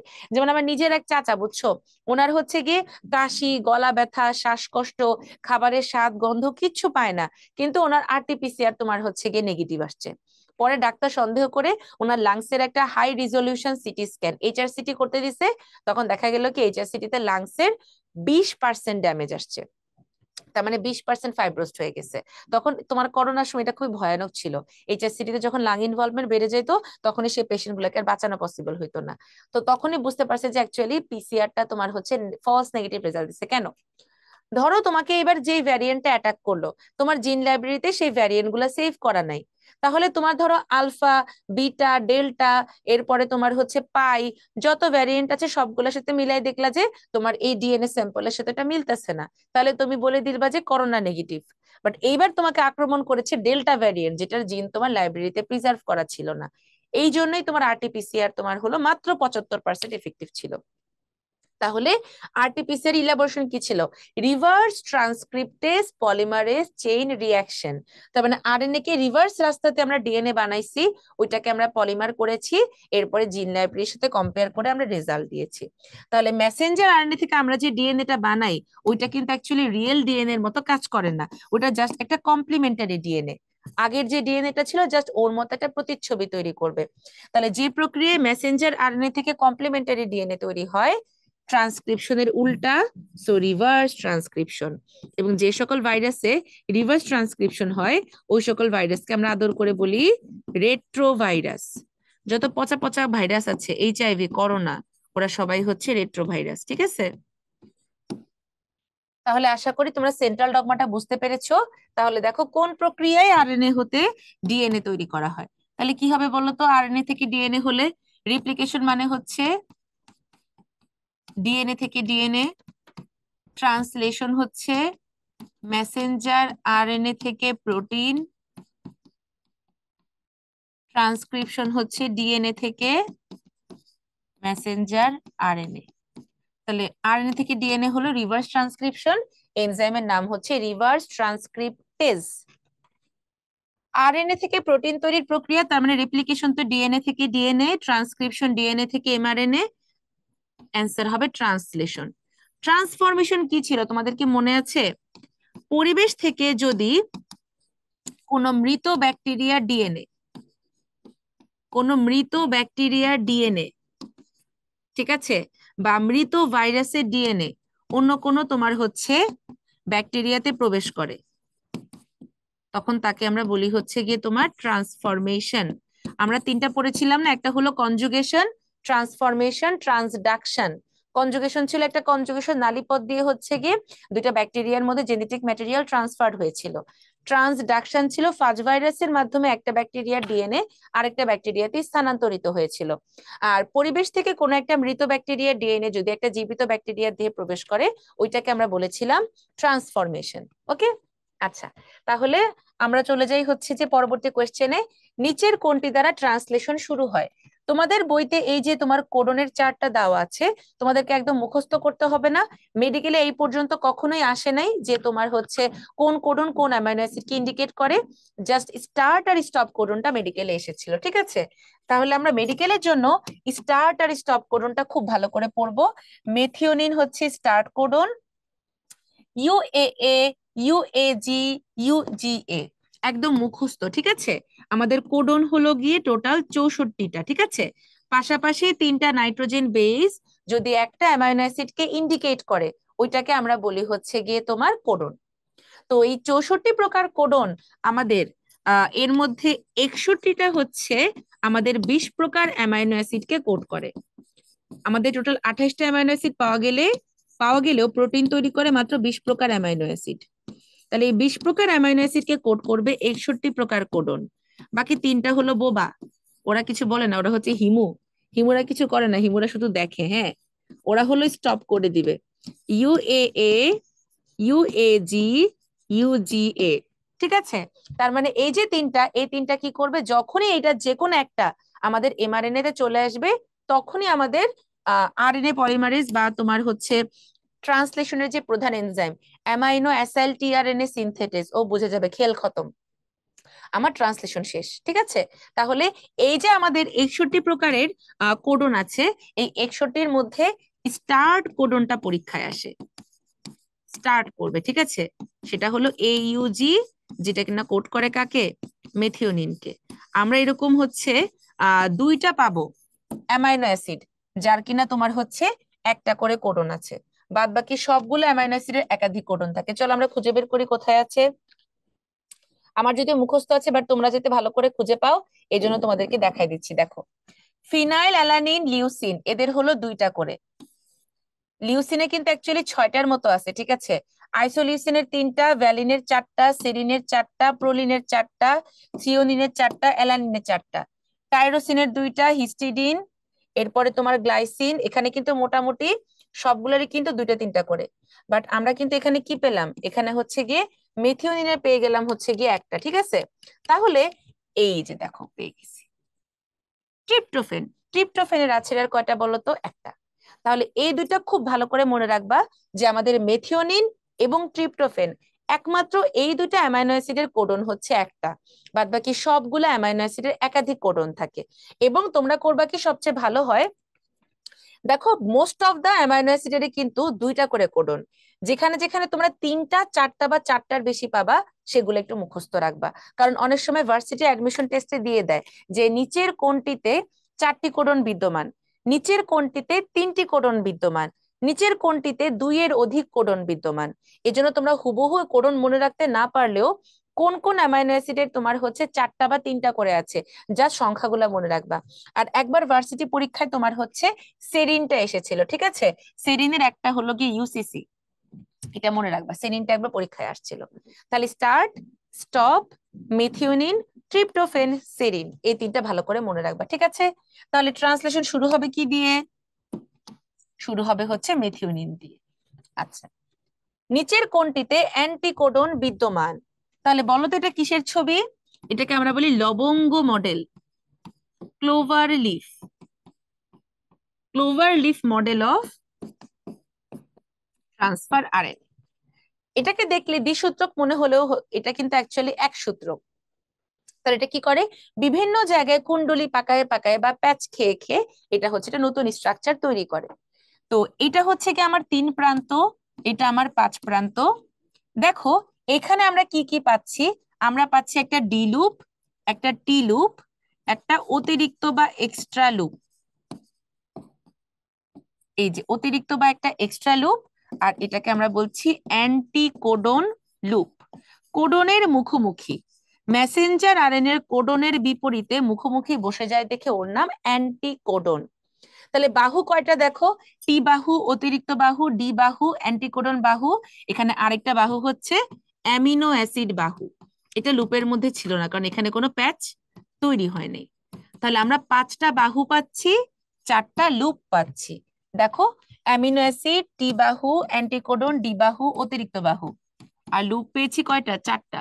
ডি লুপ, টি লুপ, অ্যান্টিকোডন লুপ, আর হচ্ছে এক্সট্রা লুপ।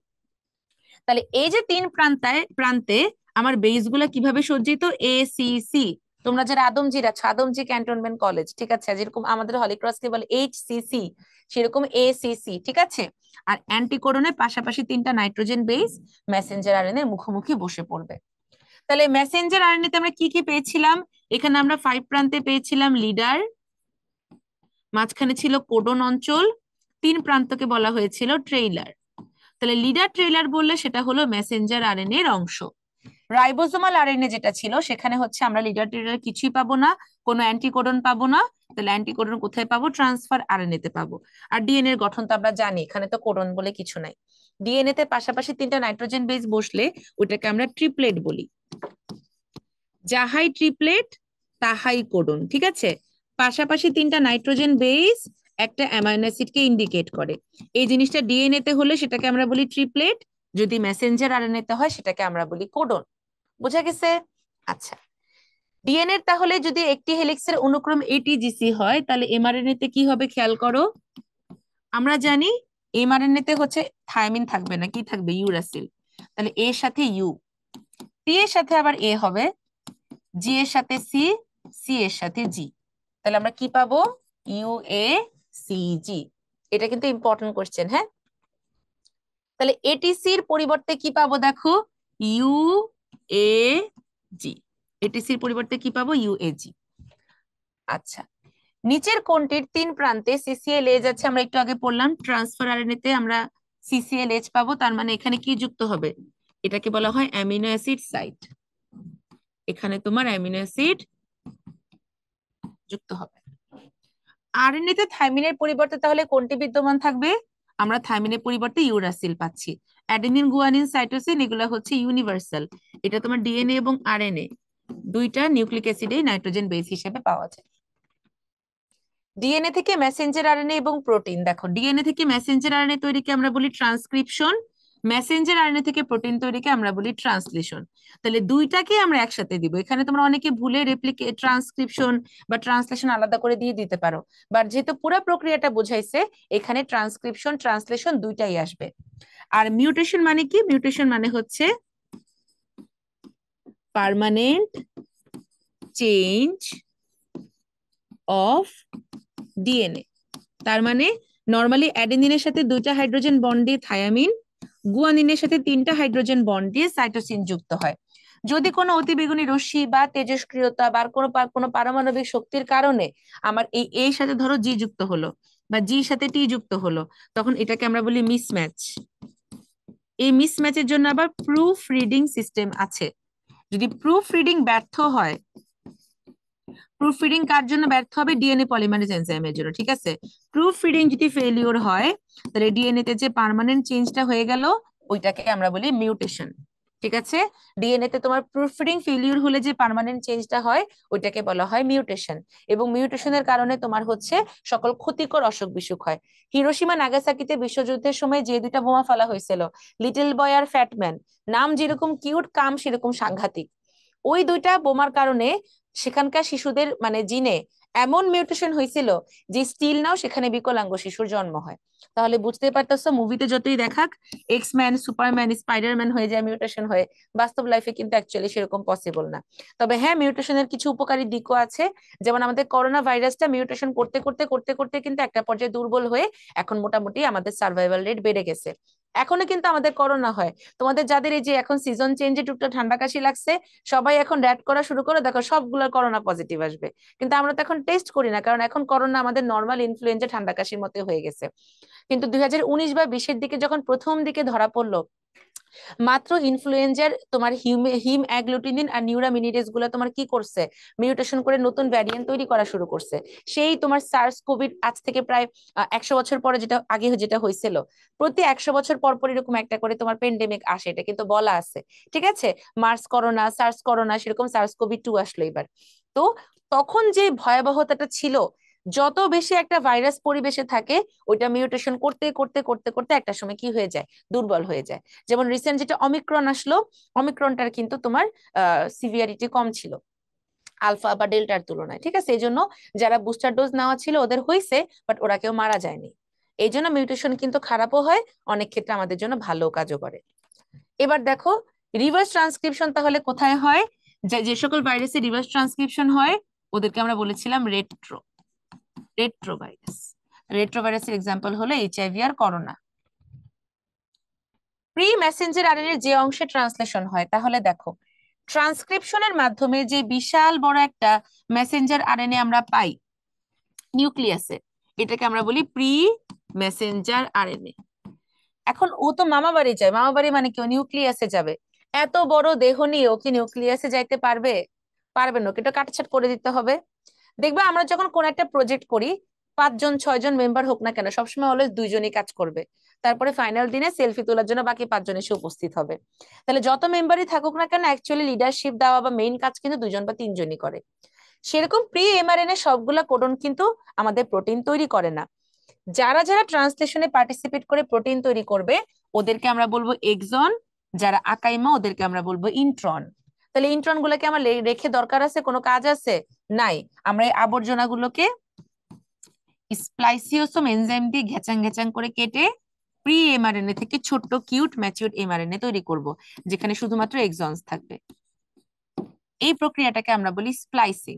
এবং এই যে ইন্ট্রন, এটাই কিন্তু আমাদের কোষের প্রায় 98% ডিএনএ। যারা কিনা কোনো বৈশিষ্ট্যই প্রকাশ করে না। মাত্র 2% বৈশিষ্ট্য প্রকাশ করে, যাদেরকে আমরা কি বলি বলতো?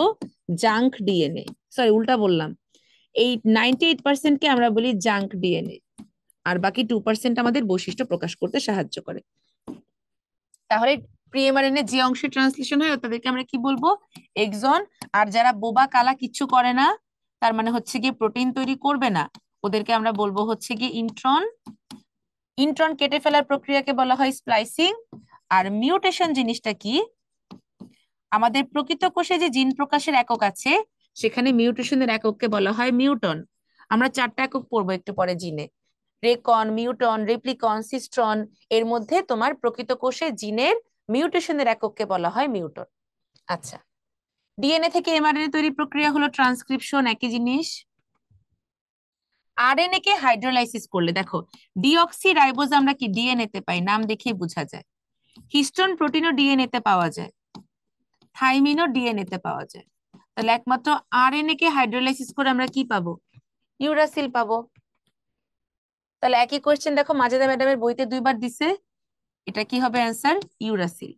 আচ্ছা, জীবকোষে প্রোটিন গঠনকারী অ্যামাইনো অ্যাসিড কতটি? তার মানে টোটাল অ্যামাইনো অ্যাসিড হচ্ছে 28টা, যার মধ্যে প্রোটিন তৈরি করবে কয়টা বলো তো? 20টা, তাই না? 20 প্রকারের জন্য 64 প্রকারের কোডন। তাহলে আমরা চলে আসলাম জিনের কাছে। এই জিন কি সেই জিন আমাদের আলাদিনের জিন? না, এই জিন হচ্ছে ডিএনএ এর যে একটা নির্দিষ্ট সেগমেন্ট আমাদের নির্দিষ্ট বৈশিষ্ট্য প্রকাশ করবে। তার মানে আমাদের কোষের মাঝে থাকে নিউক্লিয়াস, নিউক্লিয়াসের মাঝে থাকে ক্রোমাটিন তন্তু। ক্রোমাটিন তন্তু তৈরি হয় ডিএনএ এর কুণ্ডলী পাকানোর মাধ্যমে। ডিএনএ এর একটা নির্দিষ্ট খণ্ড নির্দিষ্ট বৈশিষ্ট্য প্রকাশ করে, তাকে বলা হয় জিন।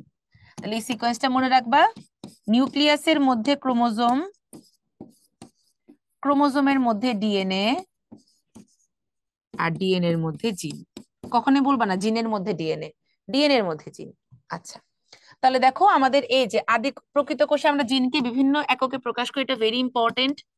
সবগুলোই কিন্তু নাম দেখে বোঝা যায় এক্সেপ্ট সিস্ট্রন। কিভাবে নাম দেখে বুঝবো আসো আমরা দেখি। যেমন রেকন মানে রিকম্বিনেশন, ডিফারেন্ট টাইপ অফ ক্যারেক্টারের মিক্সচার হচ্ছে। মিউটন হচ্ছে মিউটেশন, রেপ্লিকন হচ্ছে রেপ্লিকেশন, কিন্তু একমাত্র বোঝা যায় না হচ্ছে সিস্ট্রন। এটা হচ্ছে জিন কার্যের একক। এবং আমাকে যদি বলা হয় যে নিচের কোনটিতে পলিপেপটাইড সংশ্লেষণের একক থাকে, জিন কার্য মানেই হচ্ছে গিয়ে একটা প্রোটিন তৈরির কোড বহন করা, তার মানে সেটা সিস্ট্রন হবে। তাহলে মিউটন কি হবে বলো তো? এটা অ্যান্সার হবে তোমার হচ্ছে জিন মিউটেশনের একক। তাহলে রিকম্বিনেশন একক হচ্ছে কি? রেকন। এটা আমাদের সময় আসছিল 16-17-তে। আচ্ছা, জিন প্রকাশের একক এটা হচ্ছে গিয়ে তোমার কি হবে তাহলে বলো তো? জিন প্রকাশ মানে হলো গিয়ে তোমার সিস্ট্রন, আর জিন কার্যের এককও সিস্ট্রন। অ্যাকচুয়ালি তোমাদের বইতে জিন প্রকাশের এককটা হুবহু সিস্ট্রন দেওয়া নাই। এটা তোমার যদি বলে দেয় আদি কোষে জিন প্রকাশের একক, তখন তোমরা অপেরন বলতে পারো, আদারওয়াইজ বাকিগুলো তোমাকে তেমন করে দেওয়া নেই বইতে, ঠিক আছে? আচ্ছা, তাহলে জিনের ক্ষেত্রে সঠিক নয় কোনটি? এই যে দেখো, জিন আমাদের পুরোটা ডিএনএ, এই অংশটা চোখের রং, এই অংশটা চুলের কালার, এই অংশটা উচ্চতা প্রকাশ করলো, তার মানে এরকম ডিএনএ ডিফারেন্ট সেগমেন্ট গুলাকে আমরা জিন বলছি। ক্রোমোজোমের একক ঠিক আছে, এখানেই বলেছে সঠিক নয়। বংশগতির ধারক বাহক, আত্মপ্রজননে অক্ষম। ও যদি আত্মপ্রজনন না করতো তাহলে আমাদের রেপ্লিকেশন কিভাবে হইতো, তাই না? তাহলে এটা হবে সক্ষম, ডিএনএ দ্বারা গঠিত। তাহলে তোমরা অনেকে নয় খেয়াল করবা না, সঠিক ক্রোমোজোমের একক দেখে ট্যাং ট্যাং করে দাগাই দিয়ে বাসায় চলে আসবা, ঠিক আছে? প্রশ্ন খুব ভালো করে আমাদেরকে মাথা ঠান্ডা রেখে পড়তে হবে। অলওয়েজ মনে রাখবা, প্রশ্ন তোমার বই থেকেই করবে। এখন যদিও কোন বই থেকে করবে এটা জাতির কাছে প্রশ্ন, বাট 2023-24 সেশনে যারা মেডিকেল অ্যাডমিশন টেস্ট দিছে সবাই একটা কথাই বলছে যে আমরা একটা বই ভালো করে পড়ছি, ওইটার বেসিক দিয়ে আমরা হচ্ছে যে বাকিগুলো অ্যান্সার করে ফেলতে পারছি। তার মানে তুমি প্রথমে একটা মেইন টেক্সট বুক এমন ভাজা ভাজা করে পড়বা যাতে করে ওখান থেকে আসলে তোমাকে কেউ থামাতে না পারে। যখন তুমি তোমার টেক্সট বুক, যেমন first paper Abul Hasan sir, second paper Ajmal sir, একদম 100% কভার করে ফেলতে পারবা, তখন তোমার মনের মধ্যে একটা কনফিডেন্স আসবে যে না, আমাকে দ্বারা পসিবল। এরপরে তুমি এক্সেস রাইটারের বইগুলা থেকে এক্সট্রা ইনফো আমাদের মেডিট্রিক্সে পাবা, এক্সারসাইজ কোশ্চেন ব্যাংকে পাবা, তখন সেগুলা থেকে তোমার পড়ে ফেলতে ইজি হবে। তার মানে তুমি শুধুমাত্র মেইন বইটা পড়ে দেন এক্সট্রা ইনফো গুলো অন্য বই থেকে পড়লে বিশ্বাস করো পরীক্ষায় কমন পাবা। পরীক্ষায় কোনো রকেট সায়েন্স থেকে কোশ্চেন করে না, আউট অফ দ্য ওয়ার্ল্ড কোনো এলিয়েন কোশ্চেন করে না, তোমাদের মতোই সাধারণ রক্ত মাংসে মানুষের প্রশ্ন করে, বাট তোমাদের কনসেন্ট্রেশনের অভাবের কারণে তোমরা কি করো, পরীক্ষাটা ইচ্ছা করে খারাপ দিয়ে আসো। ঠিক আছে, এই জন্য প্রশ্ন খুব ভালো করে পড়তে হবে। তাহলে মানব জিনোমে 98% নিষ্ক্রিয় জিন, তা নিষ্ক্রিয় জিনকে আমরা কি বলেছিলাম? জাঙ্ক ডিএনএ, তাই না? Junk DNA. স্প্লাইসিং ডিএনএ মানে হচ্ছে, স্প্লাইসিং তো আমরা অ্যাকচুয়ালি কোথায় করেছিলাম? মেসেঞ্জার আরএনএ তে করেছিলাম, তাই না? ডিএনএ তে আমরা কোনো স্প্লাইসিং পাইনি। সমাপ্তি কোডন, তাহলে আমাদের সমাপ্তি কোডন ছিল কি কি? ইউএএ, ইউএজি, ইউজিএ। এই ইউজি ছিল স্টার্ট কোডন, যেটা কিনা মেথিওনিনকে কোড করবে। তাহলে দেখছো কতবার সমাপ্তি কোডন? একবার। সূচনা কোডন এইউজি। জেনেটিক কোডে তার মানে অ্যাজ ইউজুয়াল স্টার্ট কোডন হচ্ছে গিয়ে মেথিওনিন। ঠিক আছে, মেথিওনিন। আচ্ছা, ল্যাকটোজ অপেরনের কয়টি অংশ থাকে দেখো তো? নিয়ন্ত্রক জিন, উদ্দীপক জিন, চালক জিন, গাঠনিক জিন। আমরা এটাকে ইউজুয়ালি মনে রাখি কি দিয়ে? স্পোর। স্পোর। এগুলো হচ্ছে আদি কোষে জিন প্রকাশের একক, যেটাকে আমরা বলেছিলাম অপেরন। প্রকৃত কোষে ছিল রেকন, মিউটন, রেপ্লিকন, সিস্ট্রন। আর আদি কোষে জিন প্রকাশের একক ছিল অপেরন, যার আলাদা আলাদা করে 4টি একক ছিল। এস দিয়ে হলো স্ট্রাকচারাল, তার মানে গাঠনিক জিন, যেটা কিনা আমাদের আরএনএ পলিমারেজ এনজাইম তৈরি করবে। পি দিয়ে হচ্ছে প্রোমোটার জিন, তার মানে উদ্দীপক, উদ্দীপনা যোগাবে। ও দিয়ে হলো অপারেটর জিন বা চালক জিন। আর দিয়ে হচ্ছে রেগুলেটর বা নিয়ন্ত্রক জিন। ঠিক আছে, তার মানে দেখো এই 4টা কম্পোনেন্টের কোনটার কি কাজ? গাঠনিক জিন মানে আমাদের মেইন কাজ কি? প্রোটিন তৈরি। প্রোটিন তৈরির জন্য লাগবে এনজাইম, তাহলে মেইন এনজাইমটা তৈরি করে বা গঠন করে গাঠনিক জিন। এখন আমাদের এই যে এনজাইমটা তৈরি করার জন্য আমাদের আরেকটা এনজাইম লাগবে, যার নাম আরএনএ পলিমারেজ। ওটাকে যুক্ত করে উদ্দীপনা যোগাবে প্রোমোটার জিন। এখন এই যে আমাদের আরএনএ পলিমারেজ এনজাইম যুক্ত হওয়ার পরে গাঠনিক জিনটা ট্রান্সক্রিপশন করবে কি করবে না, এটাকে তোমার অপারেট করবে অপারেটর জিন। দেখো গাঠনিক জিন ট্রান্সক্রাইব করে কিনা সেটাকে ঠিক করবে। আর এই অপারেটর জিনকে চালনা বা নিয়ন্ত্রণ করবে হলো নিয়ন্ত্রক জিন। তার মানে প্রথমে আমরা এনজাইম তৈরি করতে চাই বা গঠন করতে চাই গাঠনিক জিন, আরএনএ পলিমারেজকে যুক্ত করে উদ্দীপনা যোগাবে উদ্দীপক জিন। যাবো কি যাব না, ট্রান্সক্রাইব করব কি করব না, এটা ডিসাইড করে দিবে কে? আমাদের হচ্ছে কি অপারেটর বা চালক জিন। অপারেটরকে রেগুলেট করবে রেগুলেটর জিন। তার মানে দেখো ল্যাকটোজ কি বলো, যে কোনো অপেরন বললেই তার অংশ কয়টা? 4টা। ঠিক আছে, আচ্ছা। এরপরে কি বলা হয়েছে দেখো, জেনেটিক কোডে কয়টি নাইট্রোজেন বেস থাকে? আমরা সবাই জানি কোডন আর কোড সেম জিনিস, 3টা করে নাইট্রোজেন বেস থাকবে। জিনের যে কার্যকরী একক পলিপেপটাইড সংশ্লেষ করে, তার মানে এনজাইমও কিন্তু এক ধরনের পলিপেপটাইড। সেটা কি হবে? জিন কার্যের একক সিস্ট্রন, তাই না? কোডন তো ছিল তোমার অ্যামাইনো অ্যাসিড কে কোড করবে, ওর সাথে পলিপেপটাইড বা হলো গিয়ে বড় একক প্রোটিনের কোনো সম্পর্ক নাই। মিউটন হচ্ছে মিউটেশনের একক, আর রেকন হচ্ছে রিকম্বিনেশনের একক। কোন কোডটির অ্যামাইনো অ্যাসিড বাহী ট্রান্সফার আরএনএ নাই? যেটা কিনা কি তোমার স্টপ কোডন হবে। এইউজি তে তোমার মেথিওনিন, যেটা কিনা স্টার্ট কোডন। তাহলে স্টপ কোডন তো কোনো প্রোটিনকে কোড করবে না, এই জন্য অ্যান্সার হবে ইউএএ। এইউজি তাহলে কাকে নির্দেশ করবে? মেথিওনিন। দেখছো কতবার বইয়ের অনুসরণে দিচ্ছে সেরিন, ওই যে বলেছিলাম সেরিন, এটা কি হবে? ইউসিসি, তাই না? ইউসিসি। এ বলে কোনো কোডন নাই, ঠিক আছে। আচ্ছা, ডিএনএ এর কার্যকরী একক, তাহলে কার্যকরী একক বলো, জিন প্রকাশের একক বলো, এরপরে জিন কার্যের একক বলো, সবই হলো সিস্ট্রন। আচ্ছা, সমাপ্তি কোডন নির্দেশ করে না কোনটি? ইউএএ, ইউএজি, ইউজিএ। তাহলে ইউজি এটা কি করে? স্টার্ট কোডনকে নির্দেশ করে। আচ্ছা, তাহলে মোটামুটি এই ছিল আমাদের চ্যাপ্টার 1। আজকের মধ্য দিয়ে লেকচার 3 এর মাধ্যমে আমাদের হচ্ছে, অ্যাকচুয়ালি সরি, লেকচার 2 এর মাধ্যমে আমাদের হচ্ছে কোর্স চ্যাপ্টারটা শেষ হলো। তো তোমরা কোর্স পড়তে গেলে একেবারে ঘাবড়াবা না।